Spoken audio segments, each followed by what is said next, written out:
ప్రార్థన చేసుకుందాం. పరిశుద్ధుడు, ప్రేమగల పరలోకమందున మా తండ్రి, మహిమగల రాజా, మీకున్నతమైన శ్రేష్టమైన పరిశుద్ధ నామాన్ని బట్టి వందనాలు. నీ మమ్మల్ని ప్రేమించి మీ అద్వితీయ కుమారుడు మా రక్షకుడైన యేసుక్రీస్తు ప్రభు నీ లోకంలోనికి శరీరధారిగా మా కొరకై భూమి మీదకి పంపించటాన్ని బట్టి, కృపాసత్య సంపూర్ణుడిగా మా మధ్య నీ కుమారుడు నివసించిన కారణాన్ని బట్టి నీ యొక్క మాదిరి భూమి మీద మాకు కనిపించిన నీ ప్రేమను బట్టి ఉందన్నారు. దాని కొరకై నీ శిలువ రక్తము చేత మమ్మల్ని పరిశుద్ధపరిచి నీ సంఘములో ఐక్యపరిచి నీ వలె మేము ఉండి నిమిత్తమై ఈ భూమి మీద నీ చిత్తం నెరవేర్చి నిమిత్తమై నీ కుమారుని అడుగుజాడలు మా కొరకు ఉంచినందుకు వందనాలు. అట్టి అడుగుజాడలు మేము నడుచుకున్న వాళ్ళని ఉద్దేశించి నీ కుమారునికి వచ్చిన సాక్ష్యమును పరిశుద్ధ లేఖనాల్లో మీరు ఉంచినందుకు వందనాలు. వాటిని మేము ధ్యానించిన నిమిత్తమై ఈ వాక్య పట్టణాన్ని మాకు అనుగ్రహించినందుకు కూడా వందనాలు. సమయానికి నీ మందిరంలో ప్రవేశించగలిగిన నీ పిల్లలందరిని బట్టి వందనాలు. వారికి రావాల్సిన పూర్తి భాగం వారికి అనుగ్రహించండి. ఏ ఆశతో వచ్చినారో వారి అవసరత, వారి అక్కర కొలది వారితో మాట్లాడండి. పాటల ద్వారా, లేఖనాల ద్వారా మమ్మల్ని దర్శించండి. ఇంక నీ ఉద్దేశంలో ఉన్నవారు మాతో జత చేయబట్టకు సహాయం చేయండి. ఎవరైతే ఆశ కలిగి ఉన్నారో వారి ప్రాణములు తృప్తిపరచండి. అనారోగ్య కారణాల వలన, అత్యవసరమైన పనుల వల్ల రావాలని ఆశ కలిగి రాలేకపోయి వచ్చిన వారి భాగం వారికి ఇవ్వండి. అయితే ఎవరైతే నిర్లక్ష్యంగా ఉన్నారో వారిని సంధించి సరిచేసి క్రమంగా నీ మందిరంలో సమయానికి వచ్చేట ద్వారా అనుకొనని గడియలు నీవు వచ్చినప్పుడు నీతో పాటు వారు ఉండగలిగిన కూడా కృపనివ్వండి. మేటకు కూడా వచ్చిన నీ ప్రజలమైన మాతో మీరు మాట్లాడండి. దేవ, మాతో ముచ్చటించండి. మీ సన్నిధి యొక్క ప్రసన్నత ద్వారా తృప్తిపరచబట్టకు సహాయం చేయండి. పాటల ద్వారా, లేఖనాల ద్వారా మీ సన్నిధి మాతో ఉంచండి. ఉదయకాల సమయంలో తనకి ఎబెనేజర్ ప్రార్థనా మందిరంలో దైవ సేవకుల కొడుకులు మీరు మాకు ఇచ్చిన సహాయాన్ని బట్టి వందనాలు. నూతనంగా ప్రతిష్టం బట్టుకు, జీవం బట్టుకు నీ దాసుల ద్వారా మీరు ఇచ్చిన లేఖనాలను బట్టి, సహవాసాన్ని బట్టి కూడా వందనాలు. ప్రయాణాల్లో కూడా మీరు ఇచ్చిన భద్రతను బట్టి వందనాలు. ఈ సాయంకాల సమయంలో మీ సన్నిధి మాతో ఉంచి మమ్మల్ని నడిపించండి. వాతావరణాన్ని మీ స్వాధీనం ఉంచుకున్నందుకు వందనాలు. ఈ పవర్ కూడా నిరాటంకంగా కొనసాగటం కృపనివ్వండి. సిస్టమ్స్ అన్నింటిని కూడా ఆశీర్వదించండి. నీ మహిమార్థమే చక్కగా పనిచేయటం కృపనివ్వండి. మమ్మల్ని కూడా నీ వశంలో ఉంచుకొని ఉచితానుసారంగా నడిపించమని, మేలు కొరకే దేవా, ఆశీర్వాదం కొరకే దేవాటి తీర్మానం మాపై ఉంచి మమ్మల్ని నడిపించమని, శాపగ్రస్తమైన సంగతి నుండి దూరపరచమని యేసుక్రీస్తు ప్రభువు రక్షకున్నాను ప్రార్థించి వేడుకొంచున్నాం తండ్రి. ఆమేన్.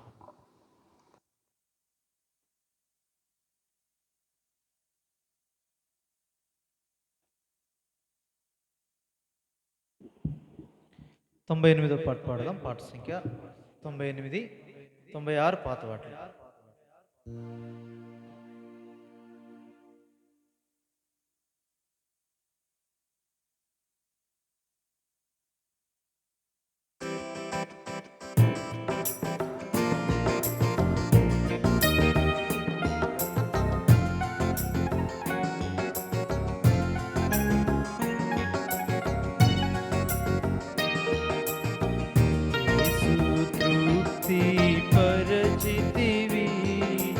ఆశతోని చరణము చేరా యేసు తృప్తి పరిచితివి.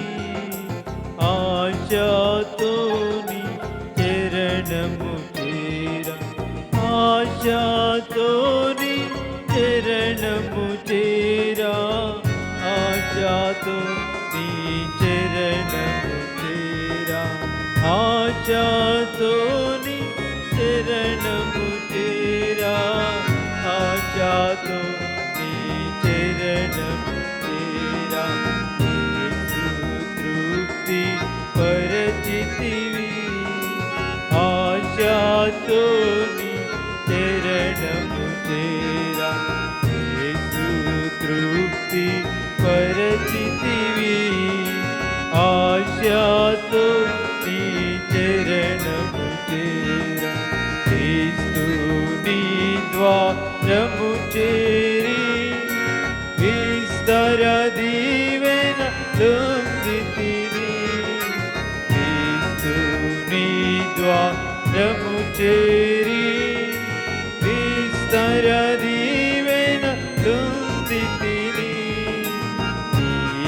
అపార కృపచేత నాదు హృదయము కడిగితివి. నీదు అపార కృపచేత నాదు హృదయము కడిగితివి. పరిచితివి ఆశతో నీ చరణము చేరా యేసు తృప్తి.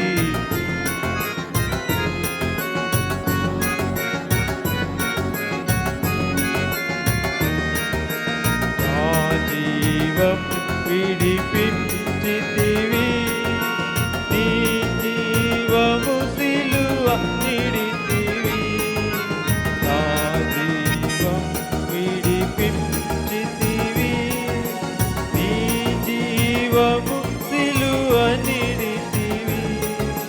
సైతానును ఓడించితివి, నా ఎదలో వసించితివి. సైతానును ఓడించితివి.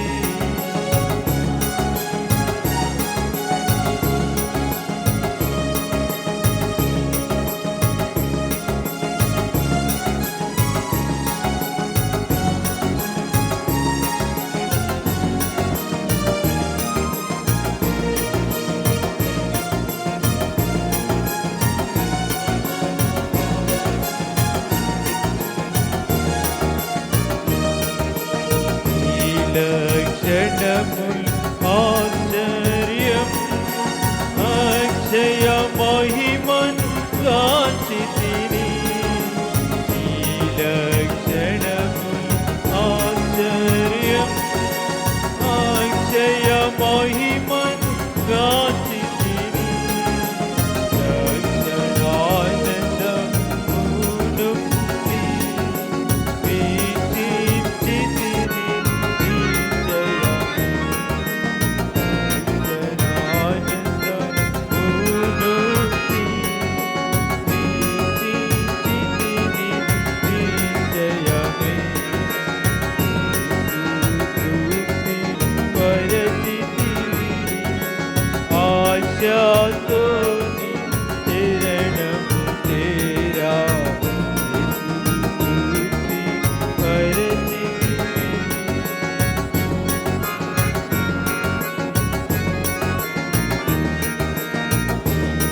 పదము చేరిన నాడే నాదు పాపం పాపితివే. నీదు పదము చేరిన నాడే నాదు పాపం పాపితివే. పదినుపకార అనుభక్తి పదిలముగా ప్రణుతించేదా. పదినుపకార అనుభక్తి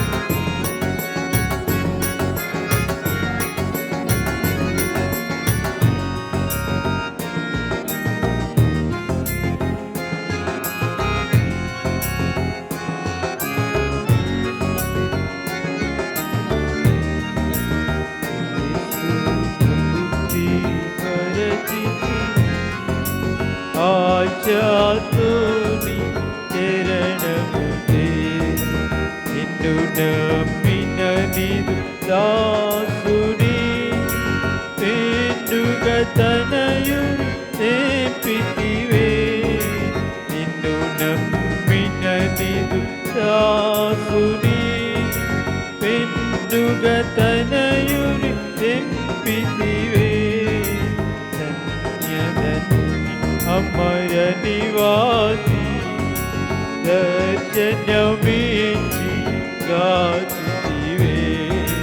ధన్యధన్య అమర నివాసి దర్శనమిచ్చి గాచితివే. యేసు తృప్తి పరిచితివి ఆశతో నీ చరణము చేరా. యేసు తృప్తి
536 పాట పాడదాం. పాత పాటలు 530, 536, 530.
ఆది ప్రేమను విడచిపెట్టితివా ఓ నాదు ప్రియుడా మాదిరిగా జీవించనితివా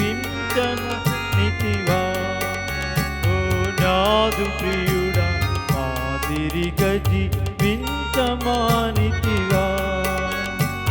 నీవే నా రక్షకుడవని దేవుని క్రీస్తున్నవని నీవే నా రక్షకుడవని దేవుని క్రీస్తున్నవని నిశ్చయముగా ఒప్పుకోండి స్వంత పనులకు సాగిపోండి నిశ్చయముగా ఒప్పుకోండి స్వంత పనులకు సాగిపోండి ఆది ప్రేమను విడచిపెట్టితివా ఓ నాదు ప్రియుడా మాదిరిగా జీవించమానితివా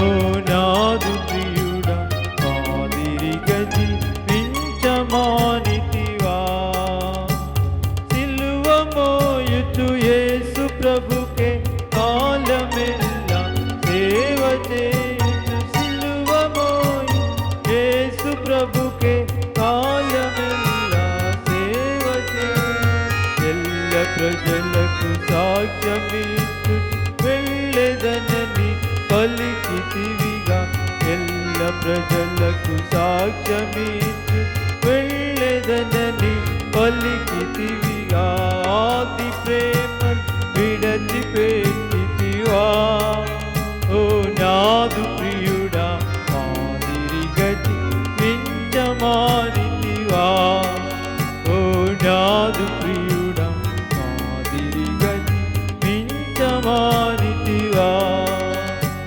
మనుష్య సంగాతులను తలంచి మనుష్య జలకు లొంగిపోయి మనుష్య సంగాతులను తలంచి మనుష్య జలకు లొంగిపోయి యేసు ప్రభుని హనుమనించి ధనము సంపులు తీకుకొంటిని యేసు ప్రభు హనుమనించి ధనము సంపులు తీకుకొంటి ఆది ప్రేమ విడచిపెట్టితివా ఓ నాదు ప్రియుడా మాదిరిగా జీవించమానితివా ఓ నాదు ప్రియుడా మాదిరిగా జీవించమానితివా ఏమి తిని త్రాగుచుందు ఏమి ధరించుదునో ఏమి తిని త్రాగుచుందు ఏమి ధరించుదునో నమ్మకత్వము కోల్పోయి అమ్ముకొంటివ నీదు ప్రభు నమ్మకత్వము మార్చుకొంటివ నీదు ప్రభు ఆది ప్రేమ విడచిపెట్టితివా ఓ నాదు ప్రియుడా మాదిరి గతి మించమారితివా ఓ నాదు ప్రియుడా మాదిరి గతి మించమారితివా మేడమి తెల్లపుల ఉడమినిక నెన్నో గణతలకు మేడమి పొలము ఆస్తుల పుడమినిక నెన్నో గణతలకు ఇది సమయ మని తలంచి నీదు ప్రభునెదిరించిపో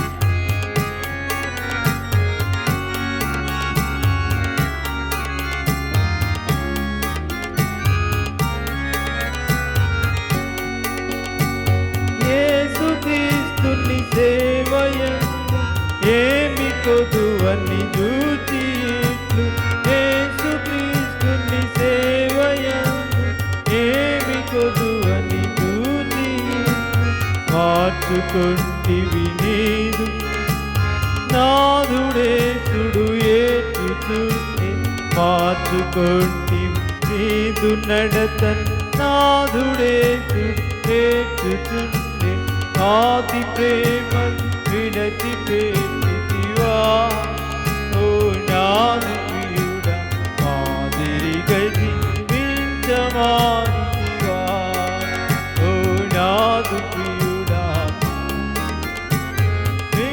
మించమారితివా నీదు దీపము ఇంక ఇలలో ఆరిపోవక ముందెనిరి నీదు దీపము ఇంక ఇలలో ఆరిపోవక ముందెనిరి సాధు ప్రార్థించు యేసు ఆది ప్రేమతో సేవ చేయి సాధువై ప్రార్థించు యేసుని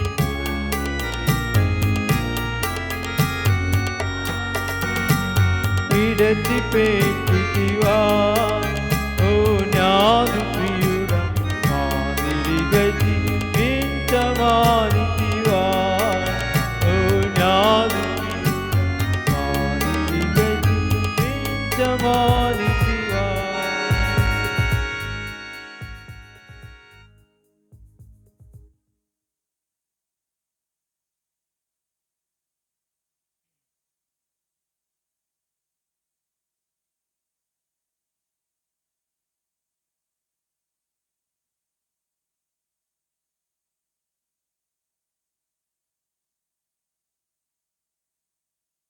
ఐదు వందల యాభై ఐదో పాట పాడదాం 555 పాత పాటలు 544.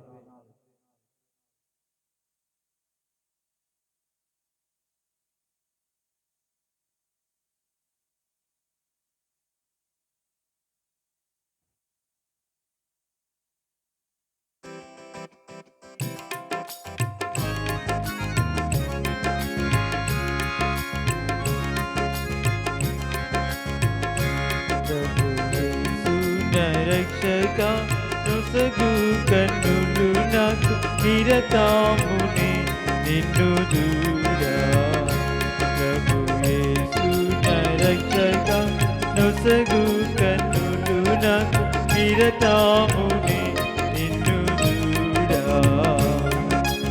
అల్ఫయు నీవే ఒమేగై నీవే అల్ఫయు నీవే ఒమేగై నీవే ప్రభు యేసు రక్షక నొసగు కన్నులు నాకు నిరతాముని నిన్ను దూరా ప్రభు యేసు రక్షక నొసగు కన్నులు నాకు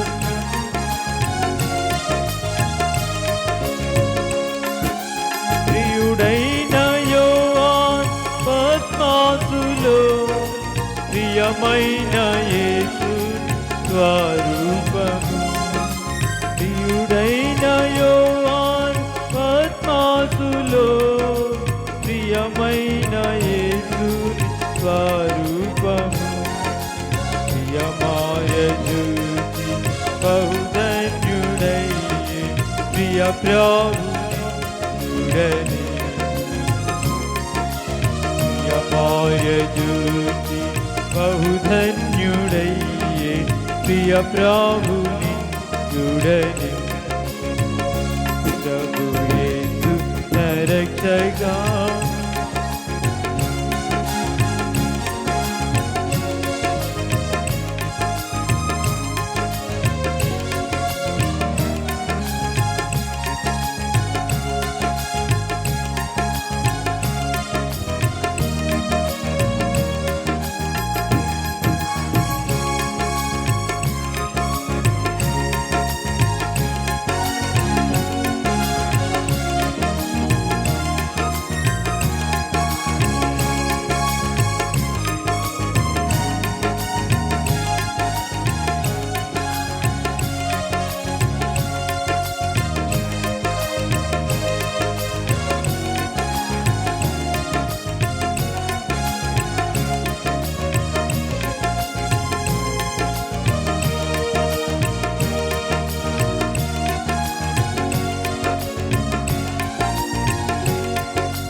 చెడిపోతిని యేసుని గాయా లేపితిని. మోసపోతి నేను దృష్టి తొలగితి దాసుడనను చూడని. మోసపోతి నేను దృష్టి తొలగితి దాసుడనను చూడని.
కొనసాగించువాడు యేసు ప్రభు. విశ్వాసకర్తవు యేసు ప్రభు. కొనసాగించువాడు యేసు ప్రభు. వినయముతో నేను నీ వైపు చూసి విసుగాక పరుగెత్త.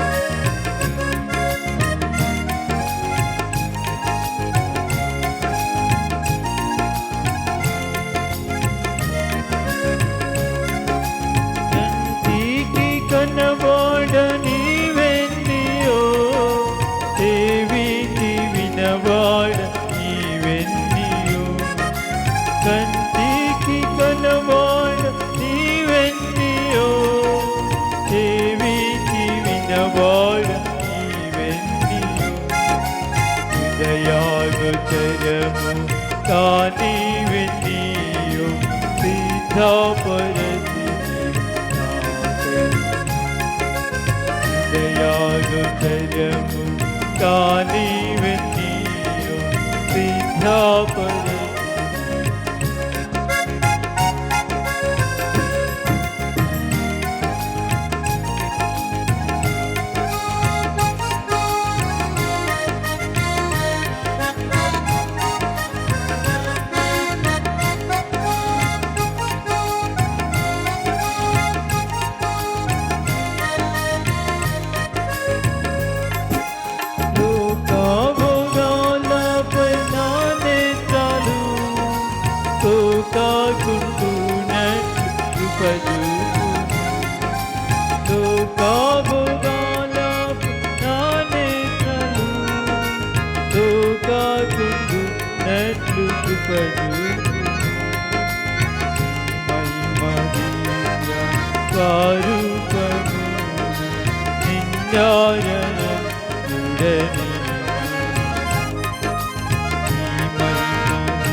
నిరతాముని నిన్ను చూడా అల్ఫయు నీవే ఒమేగై నీవే అల్ఫయు నీవే ఒమేగై నీవే ప్రభు యేసు రక్షక నొసగు కన్నులున నిరతాముని నిన్ను చూడా ప్రభు యేసు రక్షక నొసగు కన్నులున నిరతాముని నిన్ను చూడా.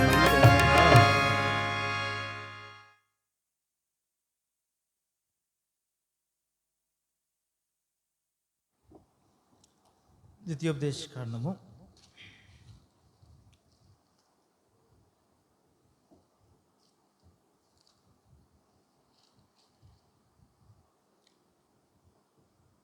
29వ అధ్యాయం.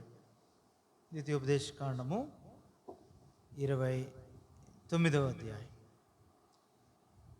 యెహోవా హోరేబులో ఇశ్రాయేలుతో చేసిన నిబంధన గాక ఆయన మోయాబు దేశంలో వారితో చేయమని మోషేకు ఆజ్ఞాపించిన నిబంధన వాక్యములు ఇవే.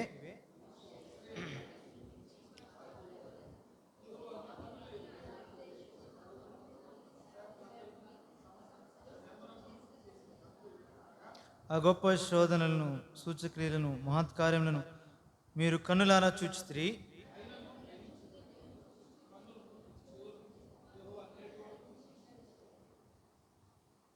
నేను మీ దేవుడిని యెహోవానని మీరు తెలుసుకున్నట్లు 40 సంవత్సరములు నేను మిమ్మల్ని అరణ్యంలో నడిపించుతిని. మీ బట్టలు మీ ఒంటి మీద పాతగా గిలిపోలేదు, మీ చెప్పులు మీ కాళ్లను పాతగిలిపోలేదు.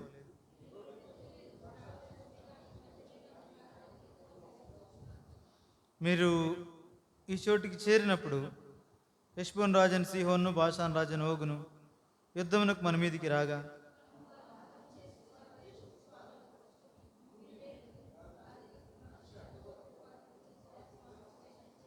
కాబట్టి మీరు చేయనదంతయు చక్కగా జరుగునట్లు ఈ నిబంధన వాక్యములను అనుసరించి నడుచుకునవలెను.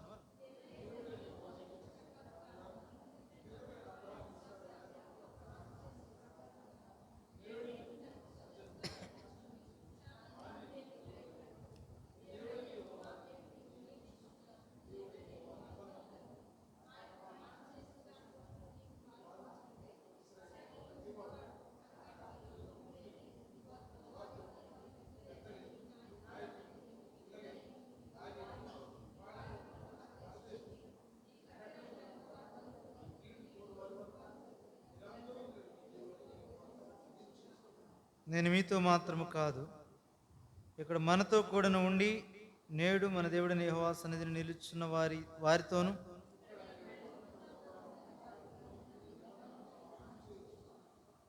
మనం ఐగుప్తు దేశం ఎట్లు నివసించుతామో మీరు దాటి వచ్చిన జనముల మధ్య నుండి మనం ఎట్లు దాటి వచ్చుతామో మీరు ఎరుగుదురు.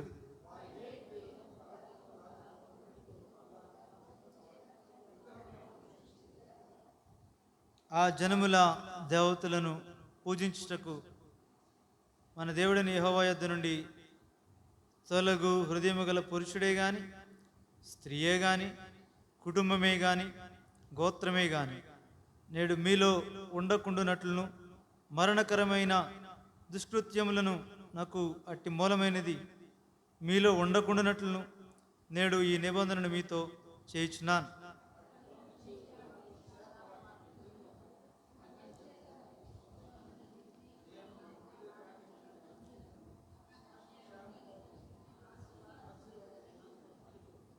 అయితే యెహోవా వారిని క్షమింపనొల్లడు. అటువాడు మీలో నుండిన ఎడల నిశ్చయముగా యెహోవా కోపమును ఓర్వమియు ఆ మనుషుని మీద పొగరాజును. ఈ గ్రంథంలో వ్రాయబడిన శాపములన్నీ వానికి తగులును. యెహోవా అతని పేరు ఆకాశం క్రింద ఉండకుండా తుడిచివేయను.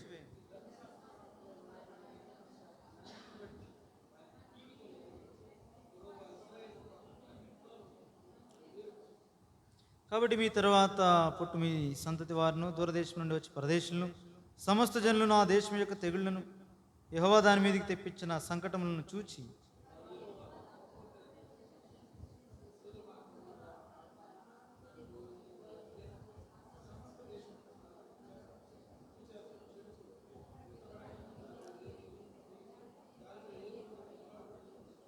యెహోవా దేని బట్టి ఈ దేశం ఇట్లు చేసెనో ఈ మహాకోపాగ్నికి హేతువేమో అని చెప్పుకొందరు.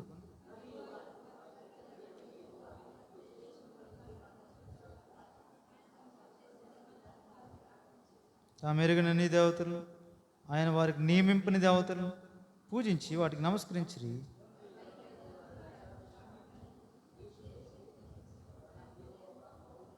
యెహోవా తన కోపోద్రేకం చేతను అత్యుగ్రత చేతను తమ దేశంలో నుండి వారిని పెళ్లగించి నేడున్నట్లుగా వారిని వెళ్ళగొట్టి పరదేశము పాలు చేసింది.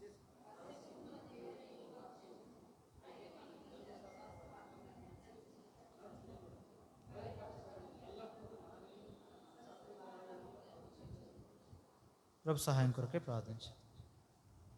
పరిశుద్ధుడు ప్రేమగల సరందనాలు నీ కృపను బట్టి మరి పర్యాయం నీ వాక్యమును చదవడానికి మీరు ఇచ్చిన సహాయాన్ని బట్టిందనాలు. పాటల ద్వారా మాతో మాట్లాడిన ప్రతి మాటను బట్టిందనాలు. నీ వాక్యమును ధ్యానించిన నిమిత్తమే మాలో ప్రతి ఒక్కరితో కూడా మీ సన్నిధి ఉంచి మీ చిత్తానుసారంగా మమ్మల్ని నడిపించండి దేవా.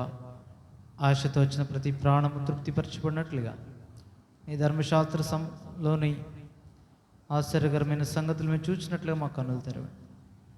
మరొకసారి నిలబడిన దాసుని నేను నిష్పేయ దాసుని మీద ఒప్పుకొనచ్చు బలహీనపరచబడిన దేహాన్ని బలపరిచి దేవా నీ శక్తితో నింపి నీ ప్రజల కొరకే యోగ్యమైన పాత్రగా నీ ఉద్దేశములు మేము ఎరగగలిగినట్లుగా ఆ ప్రకారం జీవించడానికి తగిన వారంగా ఉన్నట్లుగా మమ్మల్ని మీరే సిద్ధపరచమని మహిమాగంత ప్రభావాలు నీకు ఆరోపిస్తూ యేసుక్రీస్తు ప్రభు రక్షక నామమున ప్రార్థించి వేడుకొనిచున్నాం తండ్రి.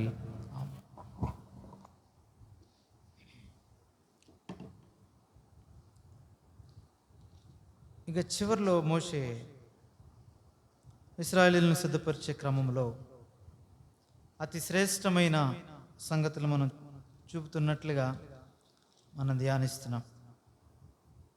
కాబట్టి ద్వితీయోపదేశ కాండమే అతి శ్రేష్టముగా, అంటే యాత్ర అంతట్లోనూ విలువైన వాటిని మోషే తన పరిచర్య అంతట్లో శ్రేష్టమైనగా ఎంచిందని చెప్తూ ఉంటే, మరి చివరి అధ్యాయాలకు వచ్చేసరికి మరీ శ్రేష్టంగా మరింత లోతుగా ఆ సంగతులు జ్ఞాపకం చేస్తున్నాడు.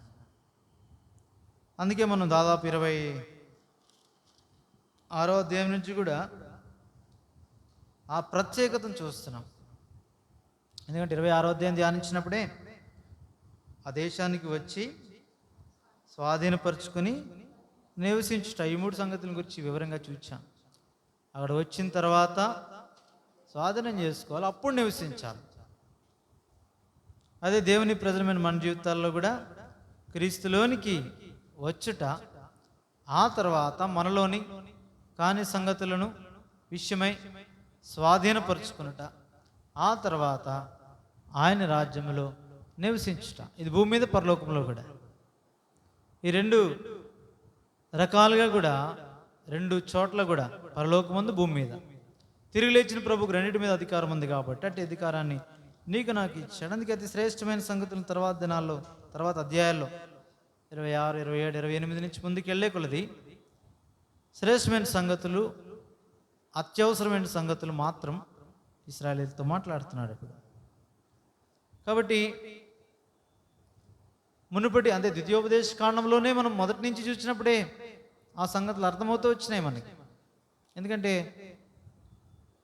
ఏదైతే అంటే ముందు వారు ఎరిగిన సత్యము కంటే ద్వితీయోపదేశ కాండమును సర్వసత్యంలా కనబడుతుంది ఇది మనకి. మోషే ఇంకా ఫైనలైజ్ చేస్తున్నాడు, తన వెళ్ళక ముందు తన జీవితం ద్వారా తాను చెప్తేనే ఆ ప్రజలకి ఏదైతే నమ్ముతారో, మరొక మాటలో చెప్పాలంటే మోషే తప్ప ఎవరు చెప్పినా ఏది నమ్మరో వాటన్నిటిని ఇప్పుడు ద్వితీయోపదేశ కాండంలో మోషే ద్వారా మాట్లాడిస్తున్నాడు దేవుడు. మోషే తప్ప ఇంకెవరు చెప్పినా నమ్మరు వారు. ఎందుకంటే వారిని మోసుకొని వచ్చాడు, తీసుకుని వచ్చాడు, వారి పక్షాన ఉన్నాడు. అది వారు ఎరుగుదురు, అనుభవించారు, చూస్తూ వచ్చారు. మోషే తప్ప ఇంకెవరు చెప్పిన వినని సంగతులు, నమ్మని సంగతులు ఇప్పుడు చెప్తున్నాడు ద్వితీయోపదేశ కాండంలో. ముందు సంఖ్యాకాండం, లేవికాండం, నిర్గమకాండం రాసినప్పుడు అలా కాదు, వాటిలో నేరుగా జరిగినట్టు రాస్తూ వచ్చాడు. జరిగిన సంగతులు ఇప్పుడు చెప్తున్నాడు తర్వాత తరం వారికి, తరతరాలకి. ఇంకా అది ఏ పరిస్థితిలో, ఏ సందర్భంలో ఏం జరిగింది, ఏ విషయాలు వాళ్ళకి క్లారిఫికేషన్ కావాలి, ఏ విషయాలు లోతుగెరగాలి, ఆయా సంగతులను ఇప్పుడు చూపిస్తున్నాడు. సరే, మనకైతే వారికి అలాగుంది. మన విషయం అయితే మరి విశేషంగా ప్రభువైన యేసుక్రీస్తులోనే చూడగలం. ఎక్కువగా ద్వితీయోపదేశ కాండం నుంచి ప్రభు మాట్లాడాడు. శోధనను జయించిన నిమిత్తమై ఇలాగ వ్రాయబడి ఉన్నదని చెప్తూ వచ్చినాడు.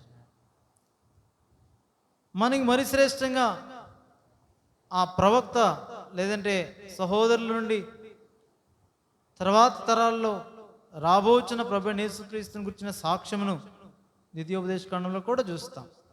ఆది కాండం, నిర్గమకాండం, లేవికాండం, సంఖ్యాకాండంలో ఎలాగైతే ప్రభువైన యేసుక్రీస్తు యొక్క సాక్ష్యమును మనం చూస్తూ ధ్యానిస్తూ వచ్చినామో, ద్వితీయోపదేశ కాండంలో కూడా చూస్తాం. ఆ సంగతులు చూస్తూ వస్తున్నాం. అంటే ఆ వాక్యమే అని మాట్లాడతాడు. ఆ జీవవాక్యమును గుర్చింది. ఆ వాక్యమే.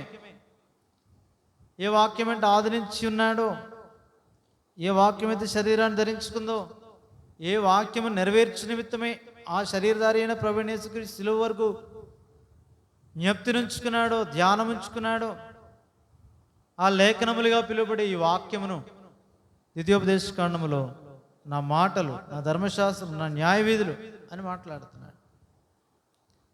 కాబట్టి ఆ విషయాల్లో వారు ఖచ్చితంగా ఇంకెప్పుడు మర్చిపోకూడదు.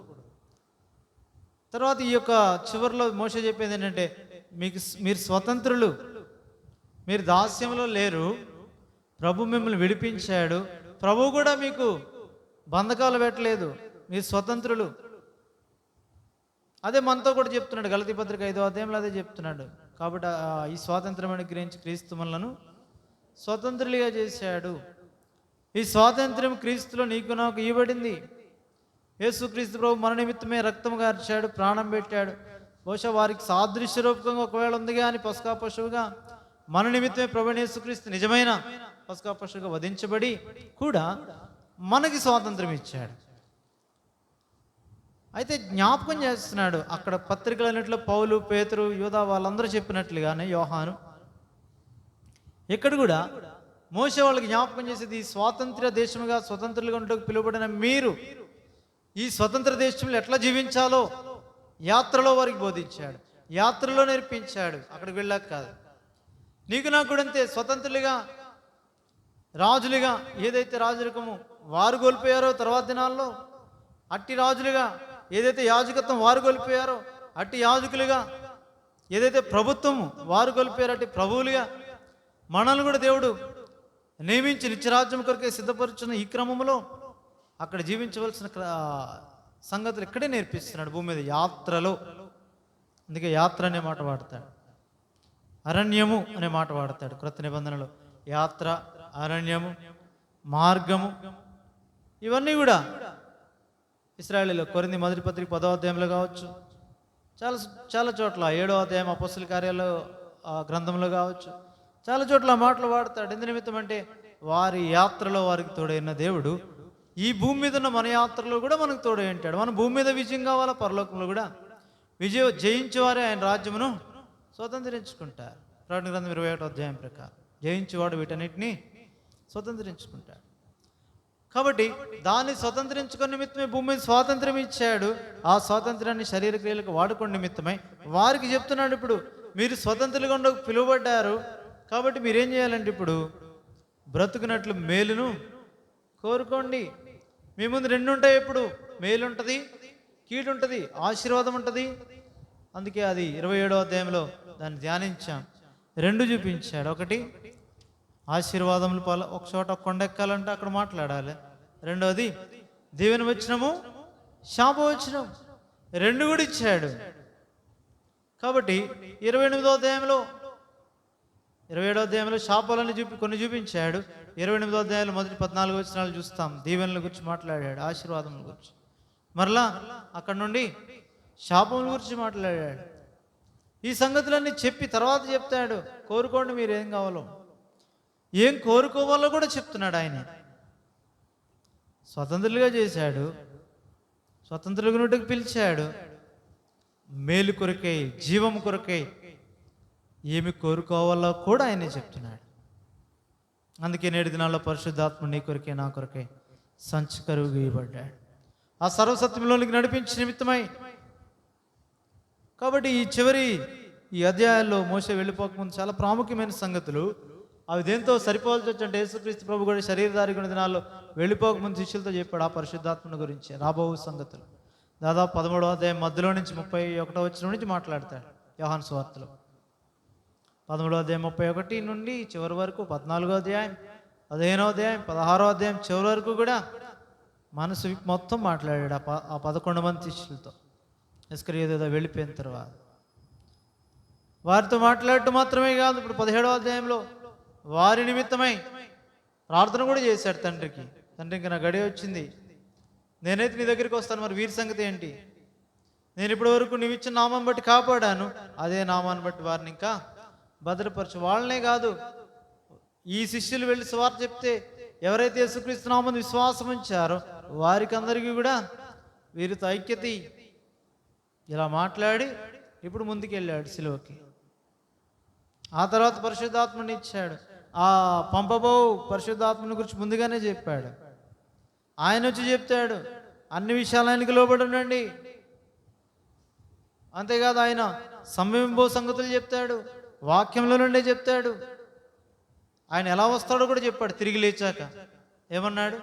ఊదాడు, ఊది పరిశుద్ధాత్మను పొందుడి అన్నాడు. సువార్తల్లో చూస్తాం కదా, తిరిగి లేచిన ప్రభు అంటే శబ్దం, అట్లా ఆ సౌండ్ ఆయనకు వినిపించాడు. ఓదడం ద్వారా ఇలాగొస్తాడు పరిశుద్ధాత్మ. పొందుడి అంటే అప్పుడు వచ్చాడని కాదు, ఆ శబ్దంతో వస్తాడు. చూడండి, అంటే ఆ సైన్ ఇచ్చాడు. అదే అపొస్తలుల కార్యాలు 2వ అధ్యాయంలో వారికి ఆ సూచన, అది ఆ సైన్, అది ఏంటంటే ఆ శబ్దం ఏదైతే ఊదాడో ప్రభు వారి మధ్యలో, అదే శబ్దం అక్కడ వినబడింది 2వ అధ్యాయం. పంతకొస్తను పండుగ దినాలు. కాబట్టి వారు బలముగా ఇచ్చిన గాలి వంటి శబ్దాన్ని విన్నారు, అగ్ని వంటి ఆకార నాలుకలను విభాగింపబడి ఉన్నట్టు కనబడుట వారు చూచారు. మెట్టుకు ముందే ప్రభు చెప్పాడు, ఊది చూపించాడు. ఊది ఏమన్నాడంటే పరిశుద్ధాత్మని పొందండి, ఇలా వస్తాడు ఆయన, ఇది. అప్పుడు వారికి అర్థమైపోయింది. ఎప్పుడు? 50వ దినాన, ఆయన తిరిగి లేచిన 50వ దినాన. మెట్టుకు ఇక్కడ మోషే కూడా అంతే, ముందుగానే చెప్తున్నాడు సంగతులు, ముందుగానే ఆశీర్వదించాడు. చివరి అధ్యాయాల్లో ప్రతి గోత్రాన్ని పిలిచి వారందరినీ ఆశీర్వదించాడు. దాని అర్థం ఏంటంటే, ఎలా 17వ అధ్యాయం యోహాను సువార్తలో తండ్రికి అప్పగింపబడిన శిష్యులను దేవుడు ఎట్లా అప్పగించాడో, తనకు అప్పగించబడిన వారు లోకమందు నీవు నాకు అప్పగించిన వారు అంటున్నాడు. వారిని తండ్రికి ఎలాగూ సమర్పించాడో, మోషే కూడా తాను నడిపించిన ప్రతి గోత్రాన్ని తను ఏం చేశాడు? ఇప్పుడు దీవించాడు. మరొక మాటలో దేవునికి అప్పగించాడు. తన పని అంతా ముగించి 34వ అధ్యాయంలో దేవుడు మాట చెప్పాడు. యెహోవా మాట చెప్పిన యెహోవా దాసుని మోషే, యెహోవా సేవకుడు ఏమైపోయాడు? మృతి పొందాను. మాట చెప్తే వీళ్ళు చనిపోయాడు. అంతే, ప్రభు దగ్గరికి వెళ్ళిపోయాడు. దానికంటే ముందు ఇన్ని సంగతులు చేశాడు. అదే ఇక్కడ మనకి మాటి మాటికి మనం ఇది జ్ఞాపకం చేసుకోవాల్సిన సంగతులు ఇవి. ఎందుకంటే పరిశుద్ధాత్మని కార్యాలు ఇవి క్రొత్త నిబంధన దినాల్లో. పాత నిబంధన దినాల్లో అయితే మోషే ద్వారా ముందుగా తెలపబడిన సంగతులు, ద్వితీయోపదేశకాండం ముందు జరిగినాయి. ముందన్ని మోషే వారి మధ్య ఉండగానే జరిగిన సంగతులు మోషే చెప్పాడు. ద్వితీయోపదేశకాండంలో రెండవసారి కంప్లీట్గా చెప్తున్నాడు ఏం జరిగిందో, వారి యాత్రను గురించి. అక్కడ వరకు యొర్దాను దాటలే, ఆ ముందే మోయాబు మైదానాల్లో అక్కడే చెప్తున్నాడు. దాటలేదు యొర్దాను దాటితే కనాన్ దాటలేదు. దాటక ముందు మళ్ళీ రివిజన్. మరింత ఎక్కువగా పరిశుద్ధాత్ముడు కూడా అంతే. ప్రభువైన యేసుక్రీస్తు యొక్క జీవితం ఆయన భూమి మీద జీవించి వెళ్ళాడు. ఆయనతో రుచించారు, ఆయన తాకారు, ఆయన కనుగొన్నారు, ఆయనతో ఉన్నారు శిష్యులు. ఆయన వెళ్ళిపోయిన తర్వాత ఇంకా వీరు మరణించక ముందు, ఆ యొర్దాను దాటక ముందు పరిశుద్ధాత్మని ద్వారా సర్వసత్యమును వారు ఎరిగి ఎవరికి చెప్పారు? ఇప్పుడు సంఘానికి ఇచ్చారు. ఆయా పత్రికల ద్వారా సంఘానికి ఇచ్చారు. నేను వెళ్ళిపోయిన తర్వాత కూడా మీకు జ్ఞాపకం ఉండే నిమిత్తమే ఈ సంగతులను మీకు భద్రం చేస్తానంటాడు పేతురు 2వ పత్రికలో. పౌలు భద్రం చేశాడు, యాకోబు భద్రం చేశాడు, యోధా భద్రం చేశాడు. రక్షణ సువార్త బోధిద్దాం అనుకున్నాడు, కానీ పరిశుద్ధులందరికీ ఒక్కసారి అప్పగింపబడిన బోధన గురించి రాయవలసి వచ్చింది. ఎందుకంటే రహస్యంగా అబద్ధ బోధకులు చొరబడ్డారు కాబట్టి. ఈ సంగతులన్నీ నీ కొరకే నా కొరకే భద్రము. మనం భద్రపరచబడి నిమిత్తమై, తప్పిపోకుండా నిమిత్తమై, మోసపరచబడకుండా నిమిత్తమై, మన స్వాతంత్ర్యాన్ని వ్యర్థం చేయకుండా నిమిత్తమై ప్రభు జ్ఞాపకం చేస్తున్నాడు. అందుకే లోతుగా వెళ్ళే కొలది వాక్యములో ఆయనకి సమీపిస్తాం. ఆయనకి సమీపించే కొలది అసలు సంగతి అనగా నూతనత్వంలోనికి వెళ్తాం. తాజాగా ఎంతుందో లోపలని అర్థమవుతుంది మనకి. అప్పటి వరకు అర్థం కాదు మనకి. మాకెంతో అర్థమైపోయింది వాక్యం అన్నవాడికి ఏం అర్థం కాదు. ఎందు నిమిత్తం అంటే నువ్వు ఆల్రెడీ సాటిస్ఫై అయిపోయినట్టుగా భౌతిక సంబంధంగా తృప్తిపరచబడితే, ప్రభువులో ఆశ ఆకలి వాక్యం ముందు లేకపోతే ఆ సంగతులు అర్థం కావు. అందు నిమిత్తమే జ్ఞాపకం చేస్తున్నాడు. అక్కడతో అవ్వలే, అందుకే ద్వితీయోపదేశకాండం మళ్ళా రాయించాడు. దేవుడు నీ విషయమే నా విషయమే బాధ్యత కలిగి ఉన్నాడు. అందుకే చిన్నప్పుడు చెప్పినట్టుగా పెద్దయ్య కూడా విద్య అలా ఉండదు. అన్నీ మారుతాయి, అంటే లోతుగా వెళ్తాయి. మారుతాయి అంటే పరిస్థితులు అవేమీ తప్పులు కాదు, కానీ లోతుగా వెళ్తాయి. ఉదాహరణకి మ్యాథ్స్ స్టూడెంట్స్ ఉంటే ఒక 9th-లోనో 10th-లోనో చెప్తారు. స్క్వేర్ రూట్ అంటే 4 అన్నారు అనుకోండి, ఎంత అంటారు? ఎంత చెప్తారు? ఏమని చెప్తారు? ఇంకా రాలేదా మీకు? ఏ క్లాసులు వస్తాయి? ఇంకా రాలేదా మీకు? వచ్చాయా? చిన్నప్పుడు ఏం చెప్తారు? చిన్నప్పుడు అంటే అది ఇంట్రడ్యూస్ చేసినప్పుడు 4కి స్క్వేర్ రూట్ ఎంత అంటే 2 అంటారు. 9కి ఎంత అంటే 3 అంటారు. కానీ 2-3 సంవత్సరాలు దాటి 10th లేదంటే ఇంటర్లోకి వెళ్ళిన తర్వాత స్క్వేర్ రూట్ ఆఫ్ 2 ఎంత అంటే 2 అని రాస్తే తప్పు కొడతారు. అప్పుడు ఎంత రాయాలి? +or-2 రాయాలి. ఇంకా ముందుకు వెళ్తే అలా రాసిన తప్పు కొడతారు. ఎందుకంటే స్క్వేర్ రూట్ ఆఫ్ -1 కూడా అయి ఉంటుంది కాబట్టి. ఇలాగ ఇంకా పైకి వెళ్తే ఇంకా ఉన్నాయి. అయితే అవన్నీ అందరికి అర్థం కాదు కాబట్టి చెప్పట్లేదు. ఇలాగూ ఒక స్థాయిలో కొంత నీకు అర్థమవుద్ది. ఇంకా నీకు పైకి వెళ్ళకుండా నాకు అదే తెలుసు, నాకు అంతవరకే అనుకుని నువ్వు సాటిస్ఫై అయిపోతే ఎగ్జామ్లో తప్పు కొడతారు. అదొకటి. నీ జ్ఞానం కూడా వృద్ధి కాదు భౌతికంగా మాట్లాడితే. అలాగే దేవుని వాక్యం కూడా అంతే, మెట్టు మెట్టుగా ఎదగాల. చిన్నప్పుడు చెప్తారు ఏమని? సూర్యుడు తూర్పున ఉదయిస్తాడు అంటారు. కానీ పెద్దయ్యాక అది రాస్తే తప్పు కొడతారు. సూర్యుడు ఏ దిక్కున ఉదయిస్తాడంటే తూర్పునని రాయొచ్చు, కానీ సూర్యుడు ఉదయిస్తాడనేదే తప్పు. అసలు పెద్దయ్యాక ఏమంటారు? భూమి అటు తిరుగుతుంది కానీ సూర్యుడు అటు ఇటు తిరగడు. సూర్యుడు అక్కడే ఉంటాడు. ఉదయకాలం అయినప్పటికి భూమి అటు తిరుగుతుంది కాబట్టి అది సూర్యుడు కనబడతాడు భూమికి. అలాగుంటుంది. అంటే అలాగున నీవు వాక్యములు కూడా, అంటే ఇలాంటివి ఉదాహరణలుగా చెప్పడం నాకు చేత కాదు, కానీ అది అర్థం చేసుకోనండి. గ్రహింపు ఏంటంటే లోతుగా వెళ్ళే కొలది కూడా దేవుని వాక్యములో, ఉదాహరణకి మనం మొదటి అధ్యాయం ధ్యానించినప్పుడు చూసాం ద్వితీయోపదేశకాండంలో.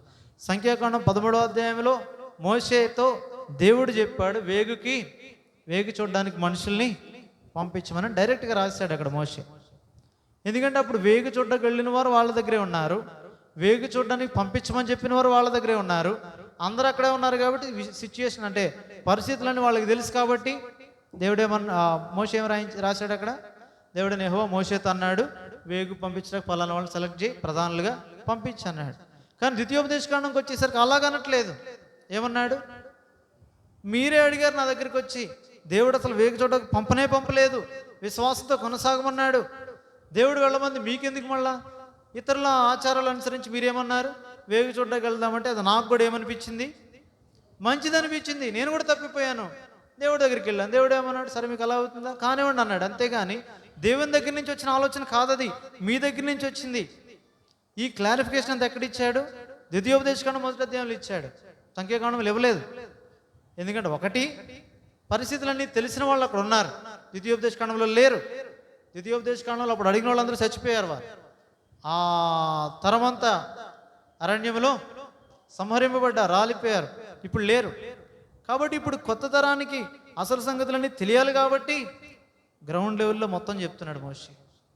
అలాగే పరిశుద్ధాత్ముడు కూడా నీకు నాకు, అప్పుడు లేం మనం యేసుక్రీస్తు ప్రభు కాలంలో, శిష్యుల కాలంలో జీవించిన వాళ్ళం కాదు.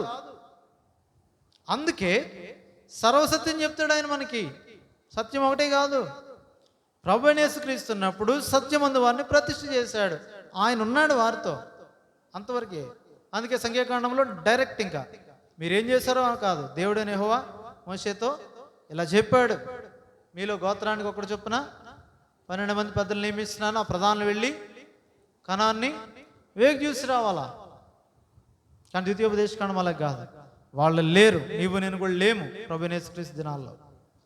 యేసుక్రీస్తుని శరీరధారిగా మనం తాకలేదు, ఆయన శబ్దాన్ని వినలేదు, ఆయన స్వరాన్ని, ఆయన శిలువ మరణాన్ని కన్నులారా చూడలేదు, ఆయన పునరుద్ధానాన్ని గురించి మనం సాక్షులం కాదు, అంటే డైరెక్ట్ సాక్షులం కాదు. ఆయన తిరిగి లేచిన తర్వాత శిష్యులకే కనపరుచుకున్నాడు, మిగిలిన సంఘాన్ని కనపరుచుకున్నాడు. ఆయనతో అన్నపానములు పుచ్చుకున్న మాకే అని మాట్లాడతాడు పేతురు అక్కడ కొర్నేలి ఇంట్లో. అది వారి స్టేటస్, అది వారి స్థాయి, అది నీకు నాకు లేదు. అయితే వాటికంటే మరి శ్రేష్టమైన సర్వసత్యాన్ని ఇచ్చాడు. కాబట్టి పేతురు సైతము ఇన్ని ముందు చెప్పాడు. ముందు అపోస్తుల కార్యాల్లో పనంత బోధలన్నీ జరుగుతున్నప్పుడు ఏమన్నాడు? ఫోర్స్గా మాట్లాడాడు. 2వ అధ్యాయంలో 3000 మంది చేర్చబడ్డారు.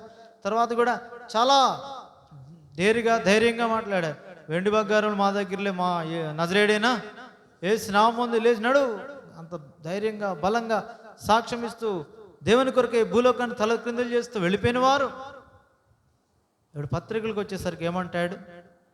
2వ పత్రికలో మేము తాకి చూసాం, విన్నాం, ఆ ప్రభావాన్ని అంతా చూసాం. ఇప్పుడు మేం కాదు, మా సంగతులు కాదు, మీరు చూడాల్సింది ఎవరంటే ఆత్మ ద్వారా ప్రేరేపితమై ఏదైతే రాయబడుతూ వచ్చినాయో ఆ రాయబడిన పరిశుద్ధ లేఖనాలకి ఇవ్వండి పేరేంటంటే ప్రవచన వాక్యం అన్నాడు. ఈ ప్రవచనంలో మీరు లక్ష్యం ఉంచిన మీకు మేలు. వాటన్నిటికంటే శ్రేష్టమైన పరిశుద్ధ లేఖనాలు నీ చేతిలో నా చేతిలో పెట్టేసినాడు. ఇంకా సంపూర్ణమైన లేఖనాలు చేతిలో పెట్టిన తర్వాత సంపూర్ణంగా బయలుపరచబడిన దేవుని చిత్తమంతా వాక్యంలో పెట్టాడు. అదే ఇక్కడ చూస్తాం. ద్వితీయోపదేశకాండము 29వ అధ్యాయంలో చూడండి, 29వ వచనం.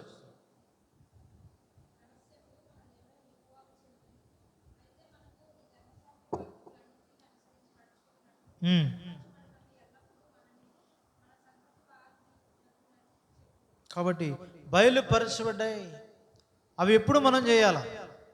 ఎల్లప్పుడూ మనం రివీల్డ్ విల్, ప్రత్యక్షపరచబడిన దేవుని చిత్తాన్ని చేస్తేనే వ్యక్తిగతంగా నీ విషయమై నా విషయమై దేవుని చిత్తం ఏంటో దేవుడు చెప్తాడు. మొట్టమొదట అతి సామాన్యమైన ప్రత్యక్షపరచబడిన ఉదాహరణకి దానిలో సామాన్యమైన మెట్టు ఏది? మొట్టమొదటి మెట్టు. పలుమార్లు మనం మాట్లాడుకున్నాం కదా, దేవుని చిత్తం విషయమై తొలి మెట్టు ఏంటి?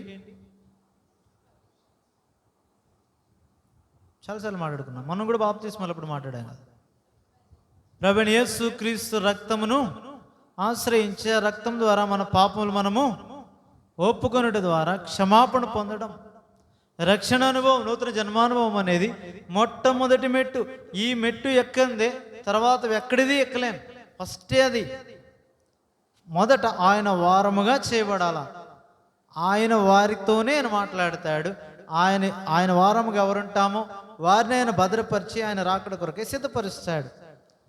ఇప్పుడు ప్రత్యక్షపరచబడిన దేవుని చిత్తానికి లోబడకుండా కొత్తగా జన్మించడం కావచ్చు, బాప్తిస్మం కావచ్చు, సంఘం ప్రత్యక్షత కావచ్చు, సంఘములో మన బాధ్యతలు కావచ్చు, ఇట్లాంటి సంగతుల విషయంలో దేవుని వాక్యంలో నుండి దేవుని చిత్తం ఎరిగే విషయం కావచ్చు, ఈ సంగతుల విషయంలో దేవునికి లోబడకుండా వ్యక్తిగతంగా మన విషయమే దేవుని చిత్తం ఎప్పటికీ తెలుసుకోలేం.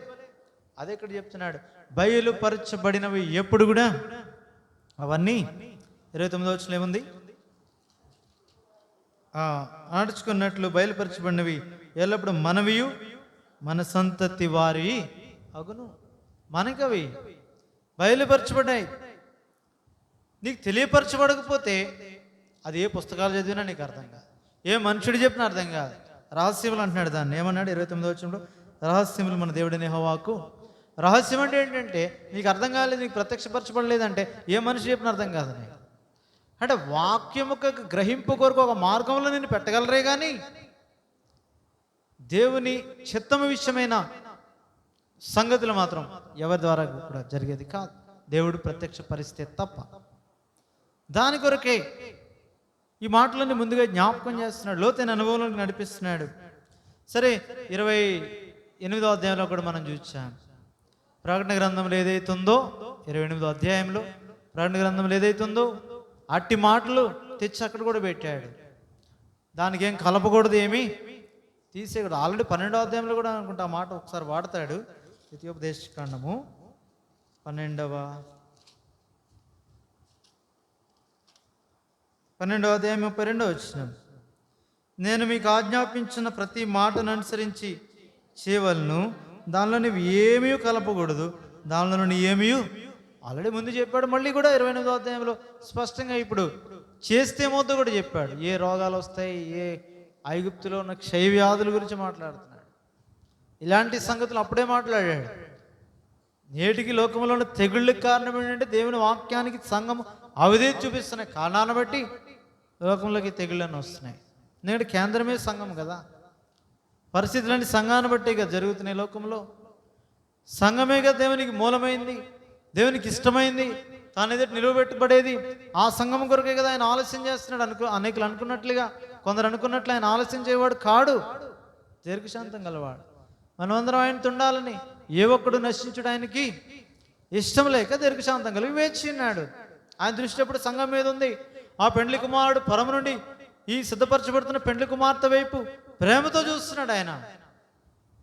ఆయనకి ఇష్టముగా మారి ఆయన ఎదుట నిలవబెట్టబడు నిమిత్తమై దాని కొరకు దేవుని వాక్యం ఇచ్చాడు. సరే, ఇక్కడ చూస్తే అవే జ్ఞాపకం చేశాడు 28వ అధ్యాయంలో. సరే, ఇప్పుడు 29వ అధ్యాయంకి వచ్చేసరికి మొదటి వచనం.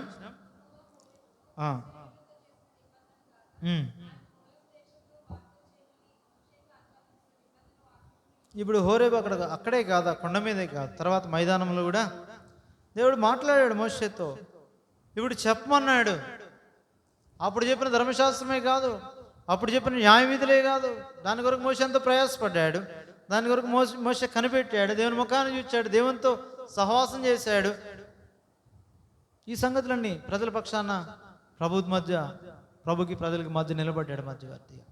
సరే, ఇప్పుడు మోయాబ్ మైదానంలో, మోయాబ్ దేశంలో కూడా దేవుడి నిబంధన వాక్యాలు కొన్ని ఇచ్చాడు. వాటిని ఇక్కడ జ్ఞాపకం చేస్తున్నాడు. 2వ వచనం. అందరినీ పిలిచాడు. ఇప్పుడు మళ్ళా అందరినీ అంటే అక్కడ ఎవరైతే ఉన్నారో ఇప్పుడు కేవలం ప్రధానులని కాదు, ప్రతి ఒక్కరూ దాసులేమి పరదేశులేమి ప్రతి ఒక్కరిని పిలిపించాడు. స్త్రీలేమి పురుషులేమి పిల్లలేమి అందరినీ పిలిపించాడు. వారితో ఎట్లా నేను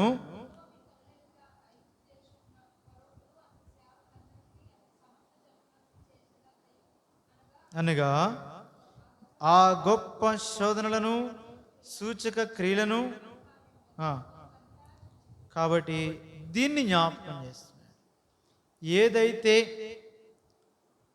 దేవుడు మీ పక్షాన మీ కొరకు చేసినాడో, మీ పక్షాన మీ శత్రువులకు ఏదైతే చేశాడో దాన్ని చూశాడు, దాన్ని ఇక్కడ చూపిస్తున్నాడు.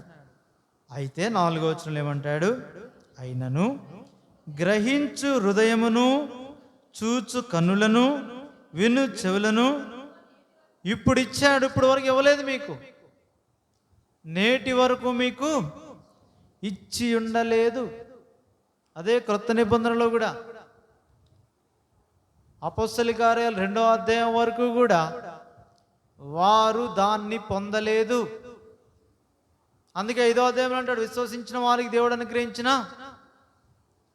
పరిశుద్ధాత్మయు అంటాడు. నమ్మిన వాళ్ళకి ఇచ్చాడు ఆయన. 5వ అధ్యాయం కదా, అపొస్తలుల కార్యాలు 5వ అధ్యాయం 32వ వచనం. మేమును దేవుడు తనకు విధేయులైన వారికి అనుగ్రహించిన. కాబట్టి ఎవరైతే విధేయత చూపించారో దేవుని వాక్యానికి, వారికి మాత్రమే విశ్వసించిన వారు, విధేయత చూపించిన వారు. అవిశ్వాసం అవిధేయత, విశ్వాసం విధేయత, ఈ రెండు పక్క పక్కనే ఒకటే అర్థం. అర్థం ఒకటి కాకపోయినా ఒకే చోట ఉంటాయి. కాబట్టి ఆ చోటు కూడా పరిశుద్ధాత్ముడు వారికి ఇవ్వబడ్డాడు. పరిశుద్ధాత్ముడు వారికి ఇవ్వబడే వరకు కూడా సర్వసత్యం వారికి తెలీదు. అప్పటి వరకు కూడా వారికి ఎలా ఉంది? వారి జీవితాల్లో వారి కన్నులు మూయబడ్డాయి, వారి చెవులు కూడా మూయబడ్డాయి, వారి హృదయం కూడా మూయబడింది. నేటి వరకు అలా ఉండనిచ్చాడు దేవుడు మీకు. మీరు రాలేదు అసలు సర్వసత్యంలో. అదే మాటలు పౌలు వాడతాడు. ఎక్కడ? కొరింథీ మొదటి పత్రిక 2వ అధ్యాయంలో వాడతాడు. అదే మాటలు మాట్లాడుతూ లోకాధికారులకు తెలిసి ఉండలేదు, వారికి తెలిసి ఉంటే వారు ఆయన సిలువ వేయక, కాబట్టి వాళ్ళకి సిలువ వేయకుందరు, సిలువ వేసి ఉండేవారు కాదు అని చెప్పాడు అక్కడ. ఏమంటే దేవుడు వారి కొరకే సిద్ధపరిచిన సంగతులు వారి కంటికి కనబడలేదు, చెవికి వినబడలేదు, హృదయానికి గోచరము కాలేదు. వాళ్ళ గురించి చెప్పాడు. వాళ్ళకి తెలియలేదు ఇదే మాటలు. నేడు మీకు చెప్తున్న ఈ మాటలు నేటి వరకు మీరు ఏం చేయలేదు? గ్రహించలేదు. మీ కన్నులు చూడలేదు, మీ హృదయం గ్రహించలేదు, మీ చెవులు వినలేదు. 4వ వచనంలో అక్కడేం చెప్పాడంటే అక్కడ కొరింథీ పత్రికలో ఆత్మ వచ్చి అన్నిటిని మీకు చెప్తున్నాడు. మనకైతే అన్నిటినీ చెప్పాడు. ఆత్మ ద్వారా అన్నిటినీ బయలుపరిచి ఉన్నాడు. అక్కడ పరిశుద్ధాత్మను బయలుపరిచాడు, ఇక్కడ మోషే ద్వారా చెప్తున్నాడు. మీరు ఇప్పటికీ గ్రహించలేదు, నేటి వరకు మీరు అలాగే ఉన్నారు. అయితే ఇప్పుడు గ్రహించాలి. ఇప్పుడు ఎందుకంటే గ్రహింపు లేనిదే యోర్దాను దాటలేరు వారు. గ్రహింపు లేనిదే విశ్వాసం ఉండదు, విశ్వాసం లేనిదే యోర్దాను దాటలేరు. నడిపించిన ప్రభువైన యేసుక్రీస్తుకి ముందు లేడు. అదక్కడ జ్ఞాపకం చేస్తున్నాడు. యేసుక్రీస్తు ప్రభు లేడు, ఆయన ఆరోహణ అయిపోయాడు. మోషే లేడు. ఇప్పుడు వారి విశ్వాసం యెహోషువ మీద కాదు, దేవుడి మీద ఉండాలా. ఏ దేవుడైతే మోషే నడిపించాడు అదే దేవుడు యెహోషువ నడిపిస్తున్నాడని వారి దృష్టి యెహోషువ మీద, దేవుని మీద ఉండాలి, యెహోషువ మీద కాదు. అందు నిమిత్తమై యెహోషువ గ్రంథము 3వ అధ్యాయంలో సంగతులు చూస్తా వారి విధేయత చూపించే యాజకుల ముందు వాళ్ళ అరికాలు దానికి మందసం మోస్తూ, వారి యాజకుల మందసం మోస్తున్న యాజకుల పాదములు అరికాళ్ళు దాన్ని ఎప్పుడైతే తాకయ్యో నీళ్ళని, అప్పుడు వారికి మార్గం కనబడింది అక్కడ. అదే ఇక్కడ జ్ఞాపకం చేస్తున్నాడు. మోషే ద్వారా కాదు, మోషేకి లేడు. మోషే ఉండడన్న సంగతి కలవరం పుట్టిస్తుంది 13వ అధ్యాయంలో. ఎక్కడ? యోహాను సువార్త. మోషే యేసుక్రీస్తు ప్రభు కంపారిటివ్గా చూస్తే కొంతకాలం ఉంటాను, మళ్ళీ ఉండను, మళ్ళీ వస్తానంటే కలవరపడ్డారు వారు. వారి ప్రభు వారితో లేడప్పుడు, కొద్ది కాలం లేడు. 10 దినాలు వారికి శ్రమకాలం, వారికి శిష్యులకి. తిరిగి లేచిన తర్వాత 40 దినాలు వారు కనబడుతూ వచ్చాడు. ధైర్యం తెచ్చుకున్నారు వారు. 40 దినాలకి ఏమయ్యాడు? ఆయన ఆరోహణ అయ్యాడు. మళ్ళీ ఆత్మని 50వ దినాన్ని పంపించాడు, పరిశుద్ధ ఆత్మని. ఈ 10 దినాలు, అందుకే ఎప్పుడు వాడతాడు 10 దినములు మీకు శ్రమ కలుగును, ఆయన ధైర్యం తెచ్చుకోండి. కాబట్టి ఆ ధైర్యం ఏంటంటే పరిశుద్ధాత్ముడు ఇప్పుడు నీకు నాకు, నీ హృదయాల్లో నా హృదయాలు ఆయన ఉన్నాడు. అందుకే వాళ్ళ మాదిరి మనకు లేము, వారికంటే శ్రేష్ఠులం కాదు, వారికంటే గనులం కాదు ఇశ్రాయేలీల కంటే, కానీ వారికంటే శ్రేష్టమైన ఆత్మ నీలో నాలో ఉంచాడు. వారి కన్నులు ఎదుట ఇవన్నీ జరుగుతున్నా వారి హృదయం గ్రహించలేదు, కన్నులు చూడలేదు, చెవులు వినకుండానట్లుగా దేవుడు వారిని అట్లా ఉంచాడు నేటి వరకు. నేటంటే మోషే చెప్పేవారు, చెప్తున్నా దినం. పరిశుద్ధాత్మ దేవుడు కూడా ఆ 2వ అపోస్తలుల కార్యాలు 2వ అధ్యాయంలో వచ్చే వరకు కూడా ఏం తెలియదు వారికి. భయముతో ఉన్నారు, వాక్యాన్ని నెరవేరుస్తున్నారు, దేని వాగ్దానాల కొరకు కనిపెట్టారు. తిరిగి లేచిన ప్రభు ఆరోహణ వెళ్ళిపోయినాడు. దైవ చిత్తాన్ని నెరవేర్చడానికి ప్రయత్నాలు చేస్తున్నారు, చీట్లు వేశారు, స్థానం ఇచ్చారు మత్తీయకు. 2వ అధ్యాయంకి వచ్చేసరికి పెంతెకొస్తే దినాన ఎవరు వచ్చారు? ఇప్పుడు పరిశుద్ధాత్మ దేవుడు దిగొచ్చాడు. ఏ మాటలైతే పలికాడో, ఏ ఊదాడు కదా, అదే శబ్దంతో దిగొచ్చాడు. వారు గ్రహించారు. ఇప్పుడు అంత ఏకం చేస్తున్నాడు. పరిశుద్ధాత్ముడు వచ్చినప్పుడు ఏం చేస్తాడు? ఆత్మ కలిగించు బంధము, ఐక్యత దానిలోకి తెచ్చాడు. ఇప్పుడు అంతకుముందు అయితే ఏదైతే మనుషులందరూ విడిపోవడానికి కారణమైందో అదే సంగతిని తెచ్చి ఇప్పుడు అందరిని ఏం చేస్తున్నాడు? కలుపుతున్నాడు.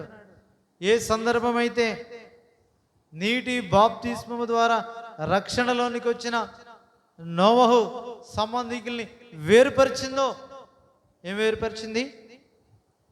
ఏది వేరుపరిచింది? 11వ అధ్యాయం ఆదికాండంలో భాష వేరుపరిచింది.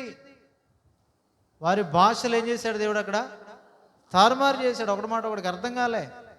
ఆ కారణం చేత వేరయ్యారు. అర్థమైన వాళ్ళందరూ చోటుకు పోయారు. అలాగూ ఒక భాష కలిగిన వారందరూ ఒక ప్రాంతాలకు వెళ్ళారు. చెల్లచెదరైపోయారు, విస్తరించారు. దేవుని చిత్తం విషయంలో, శాపం విషయంలో చెల్లచెదరయ్యారు. 11వ అధ్యాయంలో ఎవరు వారు?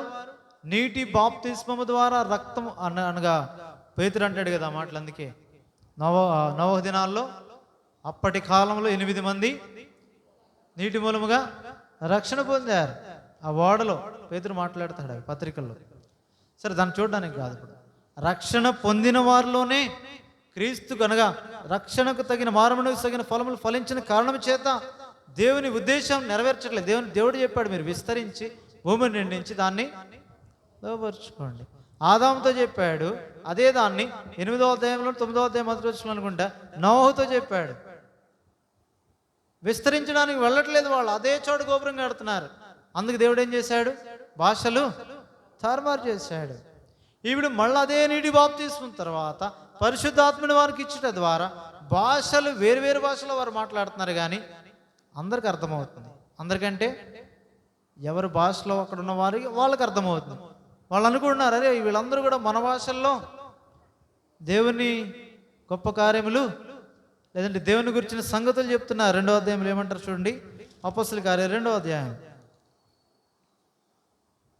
11వ వచనం.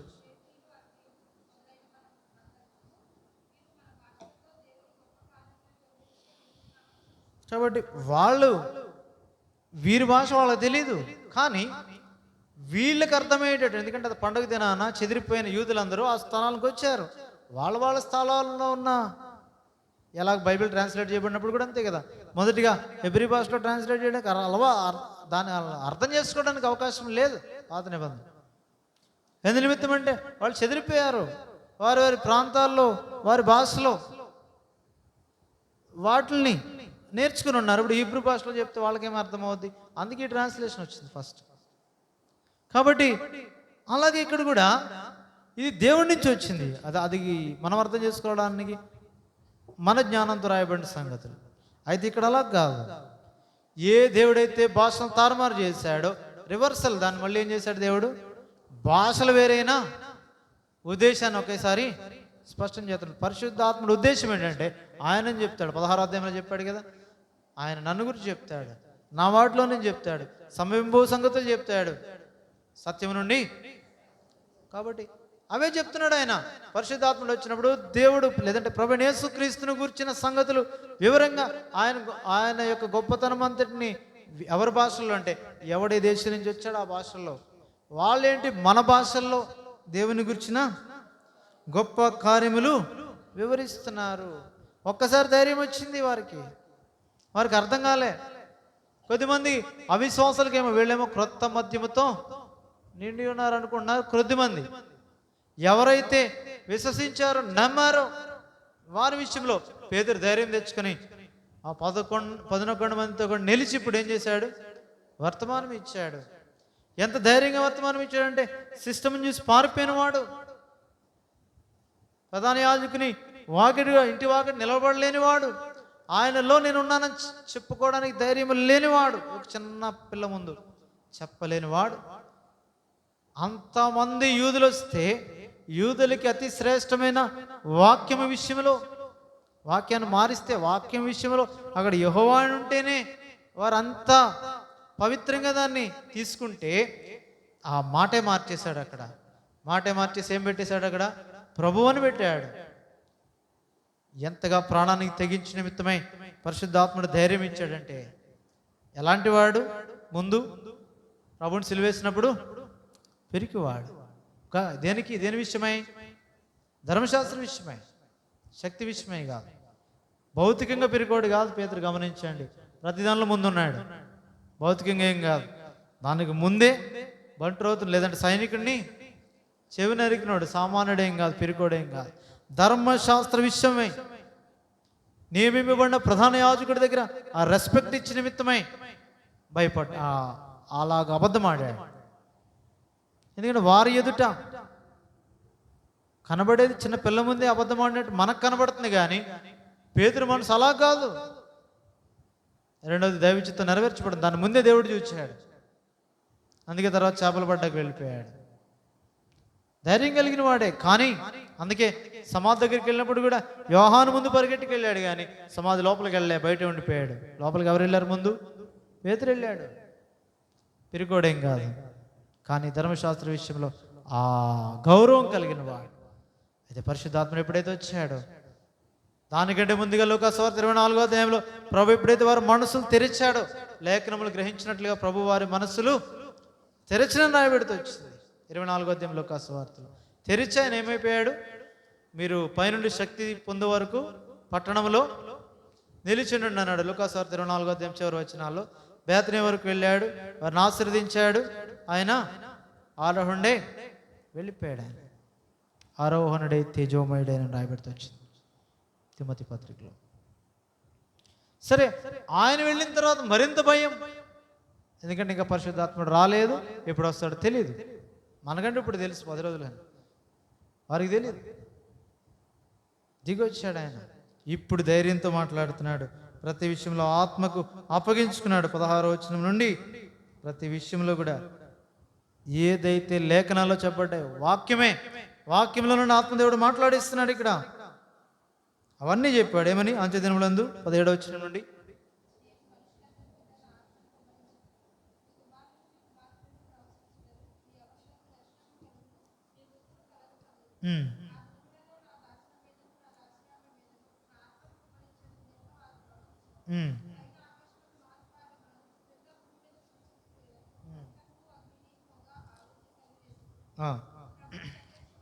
అక్కడ ప్రభు అని మాట్లాడాడు. అక్కడ యెహోవా అని ఉంది యోవేలు గ్రంథంలో. ఇక్కడ ప్రభు అని మాట్లాడుతున్నాడు. మళ్ళీ 21వ వచనంలో కూడా యెహోవా నామమును బట్టి ప్రార్థన చేయ వారందరూ రక్షింపబడతారని యోవేలు గ్రంథంలో రాయబెడితే ఇక్కడ ఏమన్నాడు? ప్రభు అని జ్ఞాపకం చేస్తూ వస్తున్నాడు. కాబట్టి ప్రభు యొక్క గొప్పతనాన్ని ఇప్పుడు చివరికి వచ్చేసరికి ఇంకా ధైర్యం వచ్చింది. ఇంకేమన్నాడు? ఈ యేసే, మీరు సిలువేశారు చూడండి, ఈ యేసే, ఆయన్నే దేవుడు నియమించాడు. చూడండి 35వ వచనంలో కూడా ప్రభు నా ప్రభుతో చెప్పిన తర్వాత 36వ వచనం, మీరు సిలువేసిన ఈ యేసునే దేవుడు ప్రభువుగాను క్రీస్తుగా నియమించెను. మీరు సిలువేశారు ఆయన్ని, మీరనే మాట వాడాడు. ఎప్పుడైతే క్రీస్తుని గురించిన మాట ఆత్మ ద్వారా తెలుపబడిందో, ఆత్మదేవుడు ఏం చేస్తాడు? లోకమును, పాపమును గురించి, నీతిని గురించి, తీర్పును గురించి ఒప్పింపజేస్తాడు. వెంటనే ఒప్పించాడు. ఆయన ఒప్పించగా వారి హృదయాల్లో గుచ్చుకుని పడ్డాయి, నొచ్చుకుని పడ్డారు. సహోదరులారా, మేమేం చేయాలా, మేమేం చేయాలని అడిగారు. అప్పుడు చెప్పాడు, మీరు మారు మనస్సు, తర్వాత పాప క్షమాపణ, పరిశుద్ధాత్మని వరము, దానికంటే ముందు బాప్తిస్మము, ఇవన్నీ కూడా వివరించగా వారు అలా చేస్తే 3000 మంది సంఘంలో చేర్చబడ్డారు. తర్వాత నుంచి పరిశుద్ధాత్మని కార్యాలు చూస్తాం. అపొస్తలుల కార్యముల గ్రంథంలో పేతురు యొక్క ధైర్యం చూస్తాం. సంఘాన్ని ఆత్మదేవుడు నడిపించిన క్రమాన్ని చూస్తాం. ఇప్పుడు నీకు నాకు అది అన్వయింపు కొరకే 29వ అధ్యాయంలో మోషే మాట్లాడుతున్నాడు. ఇప్పుడు ఆత్మ యొక్క స్వాధీనంలో లేని కారణాన్ని బట్టి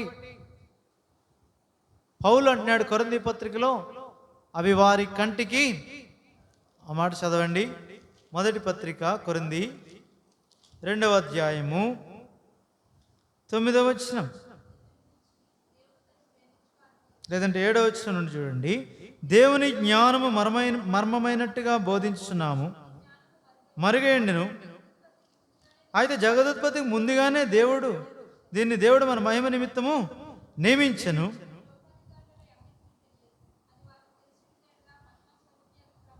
సిలువేకపోయిందిరు. ఇందును గురించి దేవుడు తను ప్రేమించిన వారి కొరకు ఏవి సిద్ధపరచును రాయబడింది. ప్రేమించే వారి కొరకు సిద్ధపరిచాడు, కానీ వారు దాన్ని ఎరగలేదు. నేటి వరకు ఎరగలేదు అంటాడు అక్కడ 29వ అధ్యాయంలో. కానీ మోషే దాన్ని రివీల్ చేస్తున్నాడు. ఇప్పుడు బయలుపరచబడిన ఎల్లప్పుడు మనం అవుతాయి. మనం మన సంతతి చేసుకోవాలా, దాన్ని క్లెయిమ్ చేసుకోవాలి, స్వీకరించాలా, దాన్ని అనుసరించాలా, దాని ద్వారా మేలు పొందాలా.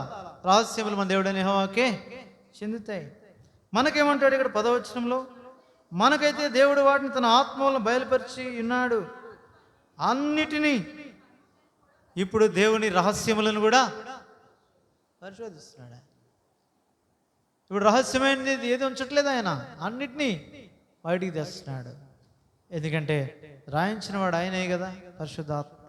ఎవరి ప్రేరేపణను బట్టి మనుషులు పరిశుద్ధాత్మ వల్ల పలికారో, రాశారో, ఆ పరిశుద్ధ లేఖనాలకి మూలమైన పరిశుద్ధాత్మ నీ హృదయంలో నా హృదయంలో ఉన్నాడు. అయితే ఇక్కడ షరత్ ఏమంటే, విధేయులు అయితేనే ఈ పరిశుద్ధాత్ముడు ఆయన శక్తి పనిచేసేది. అదే 5వ అధ్యాయంలో ఇందాక చూసాముగా, దేవుడు తనకు విధేయులైన వారికి అనుగ్రహించిన పరిశుద్ధాత్మయు అని చదివాము ఇందాక 5వ అధ్యాయం అపొస్తలుల కార్యములలో. ఈ విధేయత చాలా ప్రాముఖ్యం. బయలుపరచబడిన దేవుని సత్యమునకు లోబడితేనే, విధేయత చూపిస్తేనే పరిశుద్ధాత్ముడు తర్వాత సంగతులు ఏంటో వ్యక్తిగతంగా నీ విషయం నా విషయం బోధిస్తాడు. విధేయత చూపించిందే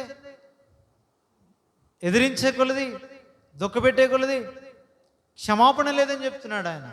అందుకే జాగ్రత్త పడాలి మనం. అందుకే మోషే చెప్తున్నాడు ఇక్కడ, నేటి వరకు యెహోవా మీకు కనబడకుండా ఉన్నట్టే చేశాడు. రండి 29వ అధ్యాయం మళ్ళీ వారి సంగతి చూద్దాం. ద్వితీయోపదేశకాండం 29వ అధ్యాయం 5వ వచనం, మీరు తెలుసుకున్నట్లు నడిపించుని. కాబట్టి ఎక్కడ వాళ్ళు బాధ పెట్టలే, ఎక్కడ ఇబ్బంది పెట్టలే. అది దేవుని ఉద్దేశం. చెప్పేదేమంటే, దేవుడు ఎక్కడ మీకు ట్రబుల్ ఏమి ఇవ్వలేదు, నేను ఎక్కడ మిమ్మల్ని ఇబ్బంది పెట్టలే, చక్కగా నడిపించాను, మీకేం ఆయాసం వచ్చినట్టు పరుగులు పెట్టించలేదు. కానీ 11వ అధ్యాయంలో మీరేమన్నారు, సంఖ్యాకాండంలో మార్గాయాసము చేత శనిగామన్నారు. శనిగారు వారు, సంఖ్యాకాండం 11వ అధ్యాయంలో. సరే 5వ అధ్యాయం 5వ వచనంకి వచ్చేసరికి మాంసాపేక్ష మిశ్రిత జనం. ఏదైతే మర్చిపోవాలో దాన్ని మర్చిపోకుండా, ఏది గుర్తుపెట్టుకోవాలో దాన్ని గుర్తుపెట్టుకోకుండా, ఐగుప్తు సంగతులన్నీ మాకు జ్ఞాపకమునకు వచ్చినాయి, ఇప్పుడు మా ప్రాణములు సమస్యల్ని అన్నారు. అక్కడ మాంసాపేక్ష కనపరిస్తే మోషే చేత నేను ఎక్కడి నుంచి తెచ్చి పెడతాను వాళ్ళకంటే, యెహోవాకు అసాధ్యమైనది ఏదైనా దేవుడు రుజువుపరుచుకున్నాడు అక్కడ. కానీ మాంసం ఇంకా వాళ్ళ పళ్ళ సందులో ఉండగానే వాళ్ళు ఏమయ్యారు, తెగులతో చనిపోయారు. వాళ్ళని అక్కడ పాతి పెట్టారు. ఆ సంగతులు మనం చూస్తాం 11వ అధ్యాయం చివరికి వచ్చేసరికి. కాబట్టి ఈ సంగతులన్నీ ఉన్నాయి. ఈ దేవుని ఉద్దేశాలు ఎందుకంటే ఇంత వ్యతిరేకమైన పరిస్థితులు, తిరుగుబాటు చేస్తున్నారు, ఆయాసం లేదు. అందుకే అక్కడ చెప్పాడు ఏమని, మీ కాళ్ళు మీ చెప్పులు పాతికిలిపోలేదు, మీ కాళ్ళు వాయలేదని చెప్తాడు. మరొక చోట మీ వస్త్రాలు పాతికిలిపోలేదు. అంత నెమ్మదిగా అంత చక్కగా పగలు మీకు ఎండదెబ్బ తగలకుండా ఏం పెట్టాడు, మేఘస్తంభం పెట్టాడు. రాత్రి చెలరాకుండా అగ్నిస్తంభం పెట్టాడు. అంత చక్కగా వెలిగించి వారిని కాపాడుతూ నడిపించున్న దేవుణ్ణి వారు శోధించి పరిశోధించి వ్యతిరేకంగా మాట్లాడుతూ వచ్చిన కారణాన్ని బట్టి దేవుడు వారికి వ్యతిరేకంగా ఏం చేయలేదు, కానీ వారిని పరిశుద్ధపరిచిన నిమిత్తమే వారిలోని పాపాన్ని పరిహరిస్తూ వచ్చాడు. కానీ చెప్తున్నాడు, వారి వస్త్రాలు ఏమవలేదన్నాడు, పాతగిలిపోలేదన్నాడు. తర్వాత మీ చెప్పులు మీ కాళ్ళను అలా నడిపించాడు వారిని. ఎందుకదా అలాగంటే పైన అన్నాడు ఏమని, నేను మీ దేవుడిని యెహోవానని మీరు తెలుసు. దాని కొరకు ఇదంతా, నేను మీ దేవుడిని, అది మీరు తెలుసుకోవాలా. దాని కొరకు ఇదంతా దానికే. ఈ యొక్క ఆయనతో ఉండిన కాలం అంతా ఆయన శ్రమలు శరీరధారిగా ఉన్న ప్రభు విషయం ఎందుకు, మోషే ఉన్నంత కాలం వారికి శ్రమలు ఎందుకు అంటే, ఉన్నంత కాలం అంటే మోషే ఉన్నా కూడా ఎందుకు అలాంటి పరిస్థితులు, ప్రభువుని యేసుక్రీస్తు ఉన్నా కూడా ఎందుకు అలాంటి పరిస్థితులు. తిరిగి లేచాక అందుకే చెప్పాడు, నా తండ్రి మీ తండ్రి, నా దేవుడు మీ దేవుడైన వాని ఎందుకు నేను ఇంక ఎక్కిపోలేదు, ఇప్పుడు ఎక్కిపోతున్నాను. ఎందుకంటే సంబంధం తెచ్చిన నిమిత్తమై ఇచ్చాడు. అది మోసే ఉన్న దినాల్లో అందుకు వారికి అనుమతించాడు దేవుడు శ్రమలు. ఎందుకంటే నేనే మీ దేవుడని యెహోవానని మీరు తెలుసుకున్న నిమిత్తమే. వారికి శిష్యులకేమో తండ్రి ఎవరో కుమారుడు ఆయనే, కుమారుడు ఎవరు ఆయనే తండ్రి, నాలో ఆయన ఆయనలో నేను ఉన్నాం. 14వ అధ్యాయంలో ఫిలిప్ అడిగినప్పుడు యోహాను సువార్తలో అదే చెప్తాడు. సరే, నా క్రియల మూలముగా నన్ను నమ్మండి అన్నాడు అక్కడ. అందుకే ఆ అధ్యాయం ప్రారంభించడం ఏమన్నాడు, దేవుని యందు విశ్వాసం ఉంచున్నారు, నా యందును విశ్వాసం ఉంచండి. తండ్రి ఏంటో నేనంతే, నేనేంటో తండ్రి అంతే. దేవుని యందే విశ్వాసం ఉంచాలా, దేవుని యందు విశ్వాసం ఉంచున్నారు మీరు, బాగానే ఉంది. ఇప్పుడు నా యందును విశ్వాసం ఉంచండి అంటే నేను వేరు అని కాదు, నేరుగా నేను దేవుడిని అని చెప్పలేదు, కానీ ఆయన అదే. కానీ ఆయన శరీరధారిగా ఉన్నాడు కాబట్టి ఆ మాట చెప్పలేదు. ఆయన సంపూర్ణమైన మానవుడికి భూమి మీదకి పంపబడ్డాడు కాబట్టి నేనే దేవుడు నాకు ఎమ్మొక్కండి అని చెప్పలేదు.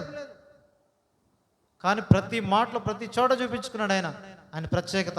మనుష్య కుమారునికి భూమి మీద పాపములు క్షమించటకు అధికారం ఉందని చెప్పాడు. ఆయన హోసన్న హోసన్న అని కేకలేస్తుంటే వాళ్ళు వేయకపోతే ఈ రాళ్ళు ఎలాగనే చెప్తాడు. ఆయన ఆరాధనలకు యోగ్యుడు ఆయన. అయితే ప్రత్యక్షత వారు అప్పుడు ఎరగలేదు, తర్వాత దినాలు ఎరిగారు పరిశుద్ధాత్మని బట్టి. అది నీవు నేను కూడా, మనకు ఆయన తండ్రి అయ్యాడు. ఇప్పుడు దేవుడు ఆ ప్రత్యక్షత పరిశుద్ధాత్మలో మనకి ఇచ్చాడు. ప్రభువైన యేసుక్రీస్తుని గురించి ఆయన వలె మార్పు చెందిన నిమిత్తమై లేఖనములో నుండి లోతైన సంగతులు నువ్వు అడిగే కొలది ఇస్తాడు, ఆశపడే కొలది నేను తృప్తిపరుస్తాడు. నీ భౌతికంగా తృప్తిపరచుడికి చాలంటే చాలుగానే ఉంటాడు. ఇష్టం లేకుండా ఆయన రాడు, తలుపు నొద్దే ఉంటాడు, పెడతాడు. దాని లోపలికి వచ్చి అధికారం కలిగిన వాడు, శక్తి కలిగిన వాడు రాడు. ఎవడైనా ఆయన స్వరం విని తలుపు తీస్తే, ఎవరికది చెప్తున్నాడు ఆ మాటలు? అన్ని జనులకు కాదు, ఆయన స్వరం ఎరగిన వారికి కాదు, ఆ కాపరి స్వరం ఎరిగిన సంఘముతో మాట్లాడుతున్నాడు. లౌకిక సంఘంతో అనుకుంటే ఆ సంగతి మాట్లాడుతున్నాడు, సంఘముతోనే మాట్లాడుతున్నాడు. అది సంఘమునకు కాపరి స్వరం తెలుసు కాబట్టి మాట్లాడుతున్నాడు, తెలియని వాళ్ళు కాదు. తెలుసు కాబట్టి ఆయన హృదయపు తలుపు దగ్గర ఉండి తొట్టగానే ఆయన స్వరం విని తలుపు తీస్తే ఆయన నీతో నీ ఆయనతో కలిసి భోజనం చేయుట, ఆ తర్వాత ఆయన సింహాసనం మీద ఆయనతో పాటు ఉండే ఆధిక్యత. దాని కొరకు పరిశుద్ధాత్మని నీ భూమి మీద ఉంచాడు. అందుకే ఆత్మ సంగములతో చెప్తున్న మాట చెవిగలవాడు వినుగాక. అందుకే ఈ మాటలు రాబడుతున్నాయి. చెవులు ఉన్నాయి, విన్నాం, కానీ గ్రహింపు ఉందా? వినే చెవి ఉందా? విధేయత చూపించే చెవి ఉందా? ఇది ప్రభు మాట్లాడే మాట. భౌతికంగా జ్ఞానం, వాక్యం తెలుసుకున్నాం, అర్థమవుతుంది, వెళ్ళిపోతున్నాం అంటే అది కాదు. చెవిగలవాడు వినుగాకంటే అర్థం అది కాదు. వినవాక్యం నిష్ప్రయోజనం కాకుండాట్లుగా మనం భద్రపరచబడాలా.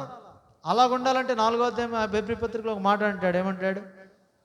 వాళ్ళకి ఉన్నట్టు వీళ్ళకి వాక్యం ఇచ్చాడు కానీ వీరేం చేశారు? వినిన వారితో విశ్వాసం గలవారై ఉండలేదు, వారు కలిసి ఉండలేదు. చదవండి హెబ్రీ పత్రిక 4వ అధ్యాయం. దేవుని ప్రజలు విశ్వాసం గురించి మాట్లాడుతూ 2వ వచనం, వారికి ప్రకటింపబడినట్టు మనకును సువార్త ప్రకటించబడును, కానీ వారు వినిన వారితో విశ్వాసం గలవారై కలిసి ఉండలేదు. కనుక విన్న వాక్యం వారి జీవితాలు ఏమైపోయింది? నిష్ప్రయోజనం అయిపోయింది. అదే నీకు నాకు జ్ఞాపకం చేయబడే గొప్ప హెచ్చరిక. అది సంఘముతో భద్రం అందుకే చేస్తున్నాడు ఆయన. సమాజం గురించి మానక్కని ఎందుకు చెప్తున్నాడు అన్ని మార్లు? ఆ హెచ్చరిక ఎందుకు ఇచ్చాడు? సంఘంలోనే నీకు నాకు భద్రత, బయట లేదు, వ్యక్తిగతంగా ఉండదు. అనేక అవయవాలుగా స్థానికంగా మనల్ని జతపరిచింది ఎందుకు? భద్రపరచబడి నిమిత్తమై. సంఘంలో ప్రభు ఉంటాడు, వ్యక్తిగతంగా కాదు. వ్యక్తిగతంగా నీలో పరిశుద్ధాత్ముడు ఉంటాడు, కానీ యేసు క్రీస్తు ప్రభు సంచరించాలంటే 7 సువర్ణ దీప స్తంభముల మధ్య మాత్రమే సంచరిస్తాడు. సంఘం మధ్య ఉంటాడు ఆయన. సంఘమునికి శిరస్సు, నీకు వ్యక్తిగతంగా ఒక అవయవము శిరస్సు ఉంటే దాని శరీరం అనరు. అవయవాలన్నీ ఉండి దానిపైన శిరస్సు ఉంటే అదే శరీరం. అవయవము ఒక చెయ్యి వెళ్ళిపోయి తల వెళ్ళిపోయి పక్క వెళ్తుందంటే దాన్ని శరీరంగా భావించరు, దానికి జీవం ఉన్నట్టు కాదు, సరైన క్రమము కాదు. అందుకే ఇవన్నీ జ్ఞాపకం చేస్తున్నాడు. సరే రండి, ద్వితీయోపదేశకాండం 29వ అధ్యాయం తర్వాత చదవండి.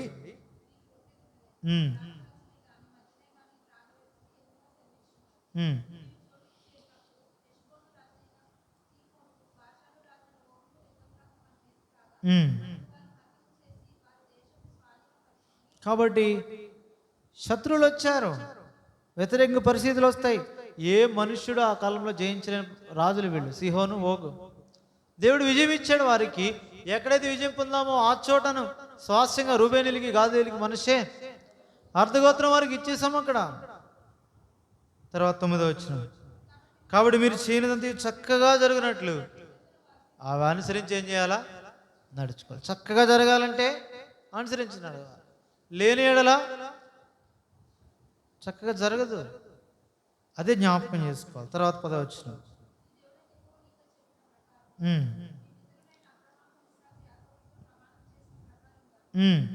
నేడు నిన్ను తనకు స్వజనముగా నియమించుకుని తానే నీకు దేవుడే ఉండినట్లు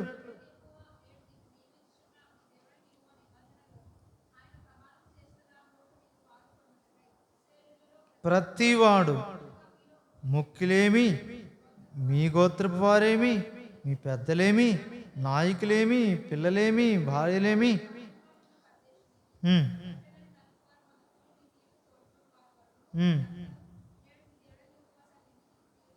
ఇకట్లను నరుకు వారి మొదలుకు నీళ్లు తోడు వారి వరకు మీరందరూ నేడు మీ దేవుడిని యెహోవా సన్నిధిని అందరితో చెప్తున్నాడు ఈ మాట. వారందరితోని నేడు అనే దినాన్ని మోషే కూడా నిర్ణయించాడు, యెహోషువ నిర్ణయించాడు, దావీదు నిర్ణయించాడు. నేటికి ఉంది అది. అందుకే అదే 4వ అధ్యాయం హెబ్రీ పత్రికలో 9వ అధ్యాయంలో అనుకుంటా, దేవుని ప్రజలకు విశ్రాంతి నిలిచి ఉన్నది. పై వచనాలు అంటాడు, నేడనే దినాన్ని నిర్ణయించాడు. ఆ తర్వాత యెహోషువ వారికి విశ్రాంతి కలిగి చేసిన ఎడల దావీదు మళ్ళా నేడని చెప్పపోను కదా. ఎందుకు చెప్పాడు మళ్ళా అంటే ఇంకా విశ్రాంతి ఉంది. మోషే దావీదు అయిపోలే. 98వ కీర్తనలు అనుకుంటు కదా చెప్తాడు, 98వ కీర్తనలో చివరి వచనాలు అనుకుంటూ చెప్తాడు ఈ విశ్రాంతి గురించి. దేవుడు కోపగించుకుని మీరు ఎన్నటికీ నా విశ్రాంతిలో ప్రవేశింపరు అన్నాడు అని. ఎన్నో కీర్తనది? 98ఏనా?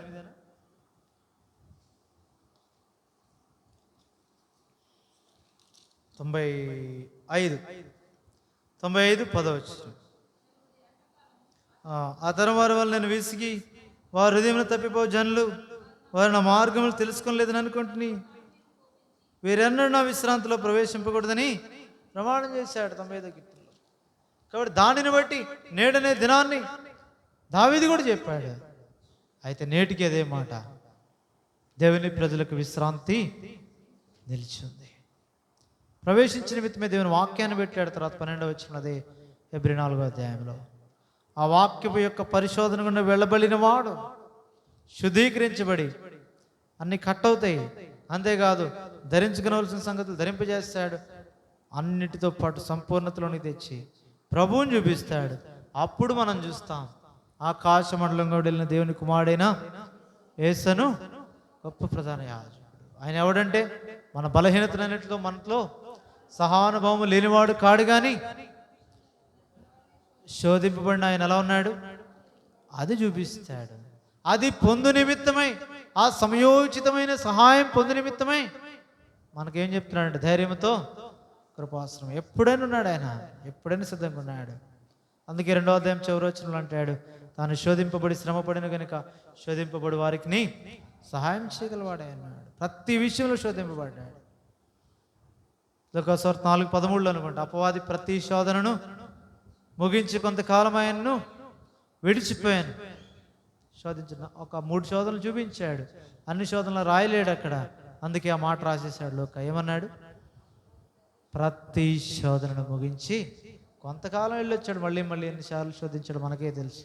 సిలువకి వెళ్ళే వరకు కూడా అట్లనే శోధనలు కూడా ప్రభు వెళ్తూ వచ్చాడు. నేను ఆ విషయంలో ప్రభు అనుకున్నాడు. ఎవరంటే శోధింపబడిన వాడే కానీ పాపము లేనివాడు, పాపము చేయనివాడు, పాపం ఎరిగినవాడు, పాపంలో చేరినవాడు, ప్రత్యేకమైనవాడు. ఆయన మార్గం నీకు నాకు ఇస్తాడు. అందుకే ఆ మాటలను ఎరిగి పేతురు చెప్తున్నాడు, క్రీస్తు శ్రమపడ్డాడు, మీ కొరకే బాధింపబడ్డాడు, ఆయన నిందల అవమానాలు గుండా వెళ్ళాడు.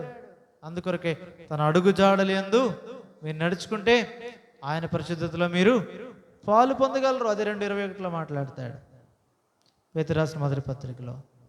అందుకొరకే ఆయన బాధపడిన దాని కొరకే మీరు తన అడుగు జాడలు యందు నడుచుకుని వెళ్ళి నిమిత్తమై ఆయనే మీ ఆత్మల కాపరి అధ్యక్షుడు, ఆయన వైపు తిప్పబడండి. అదే చెప్తాడు చివరికి వచ్చేసరికి ఆ అధ్యాయంలో. కాబట్టి నీ విషయంలో నా విషయంలో దేవుని చిత్తాన్ని అదే చూపిస్తున్నాడు. ఇక్కడ 29వ అధ్యాయంలో ఇశ్రాయేలు విషయం అదే చెప్తున్నాడు. తర్వాత తరం వారికి మోషే జాగ్రత్తలు చెప్తున్నాడు, అందరికీ చెప్పాడు. ఆ తర్వాత అలా చేయకపోతే ఏం జరుగుద్దో చివరి వరకు చెప్తూ వచ్చాడు. దేవుని కోపం ఎలా ఉంటుంది, దేవుని ఉగ్రత ఎలా ఉంటుంది, దేవుని కార్యాలు అట్లా ఉంటాయి. జాగ్రత్త, శాపాలన్నీ తగులుతాయి జ్ఞాపకం చేస్తున్నాడు. ఎందుకంటే అన్ని దేవతలను ఆశ్రయించిన, దేవుడు చెప్పని సంగతులు వైపు వెళ్ళిన, ధర్మశాస్త్ర విషయం మీరిన తర్వాత చెప్పాడు ఎవరికైనా నష్టమే. 19వ వచనం, అట్టి పనులు చేయవాడు ఈ శాప వాక్యములు విన్నప్పుడు, కాబట్టి ఇది ఆశీర్వాదం వస్తుందేమో అనుకోవద్దు. 20వ వచనం, యెహోవా వాణ్ణి క్షమింపనలడు. దేవుడు కోపం తగులుతుంది, శాపాలు తగులుతాయి, ఆకాశం క్రిందకుండా వాడి పేరు తుడిచిపెడతాను, ఇంకా అనేక సంగతులు.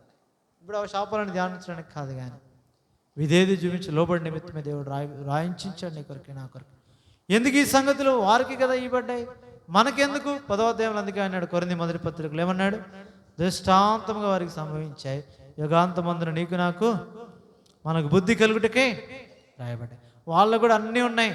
అందరూ మేఘం కింద ఉన్నారు, అందరికి చల్లగా ఉన్నారు, అందరికి రాత్రి వెచ్చగా ఉన్నారు, అందరూ బాప్తిసం తీసుకున్నారు, అందరూ ఆహారం ఉంది, దేవదూతలు భుజించే ఆహారం చక్కగా ఇచ్చాడు అందరికీ స్వచ్ఛమైన నీళ్ళు ఇచ్చాడు. ఎక్కడి నుంచి? బండలో నుంచి ఇచ్చాడు. ఇన్ని ఇచ్చినా 5వ వచనంకి వచ్చేసరికి ఏమంటాడంటే, అయితే వారిలో ఎక్కువ మంది దేవునికి ఇష్టలుగా ఉండకపోయారు కనుక అక్కడే అయిపోయింది, వాళ్ళ పని అక్కడే అయిపోయింది. మోషే పైనుంచి కిందకు వస్తుంది, వాళ్ళు ఏం చేశారు?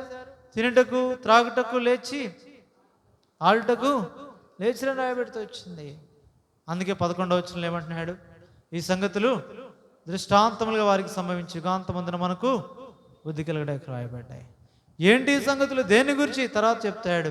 ప్రభు శరీరం, ప్రభు రక్తం, దేవుని వల్ల దెయ్యముని వల్ల. తర్వాత వచనంలో అంటాడు క్షేమాభివృద్ధి కొరకే, అన్నిటి యందు నాకు స్వాతంత్ర్యం కలదు కానీ అన్నయూ చేయలేను. మరి ఏం చేయాలా?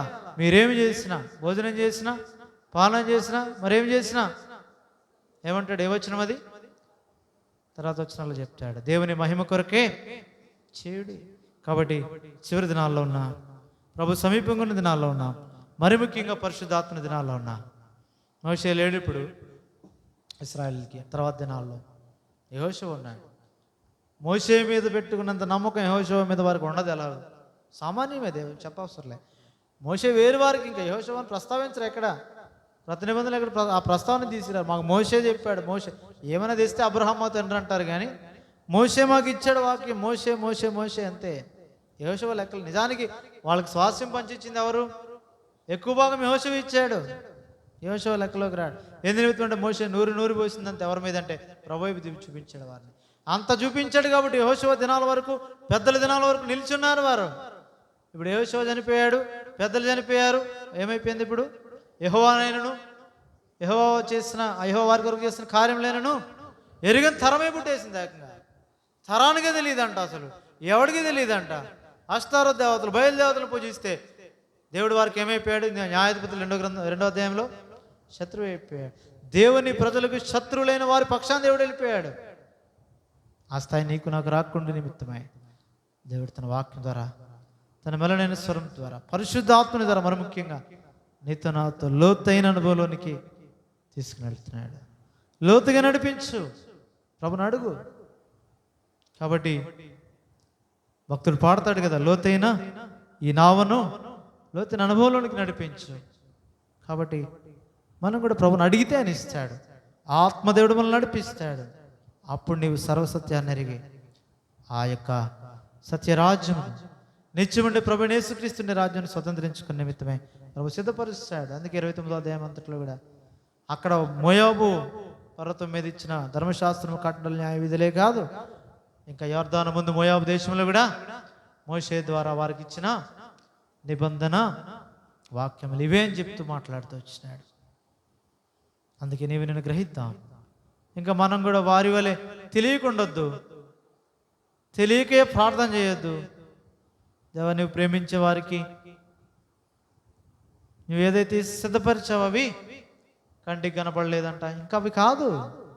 ఈ ఆత్మను కలిగిన వాడవైతే నీ కంటికి కనబడవలసిందే. మనకైతే దేవుడు అన్నిటినీ తన ఆత్మ వలన అన్ని ఇచ్చాడు. ఇంకా కనబడలేదు, వినబడలేదు అంటే నువ్వు ఆయన వాడవు కాదు. ఎవడైనా నువ్వు క్రీస్తు ఆత్మ లేనివాడైతే వాడు ఆయన వాడు కాదు.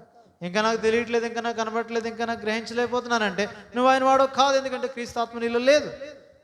మనకైతే దేవుడు తన ఆత్మ వలన అన్నిటినీ బయలుపరిచాడు.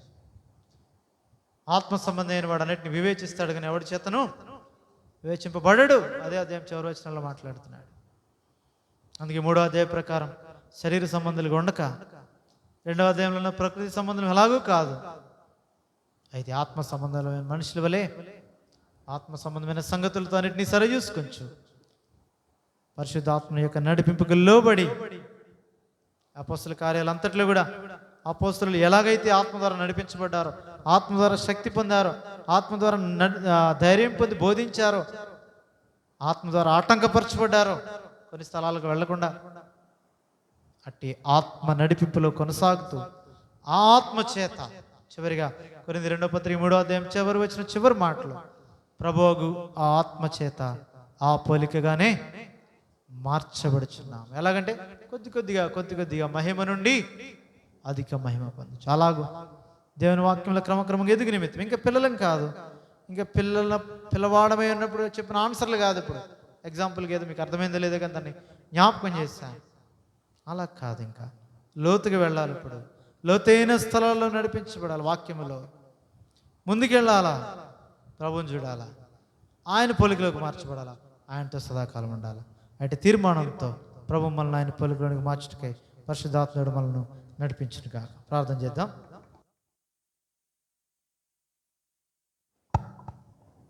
పరిశుద్ధుడు, ప్రేమగల పరలోకమందున మా తండ్రి, మరొకసారి నీ సాయంకాల సమయంలో నీ వాక్యం ఇచ్చినందుకు వందనాలు.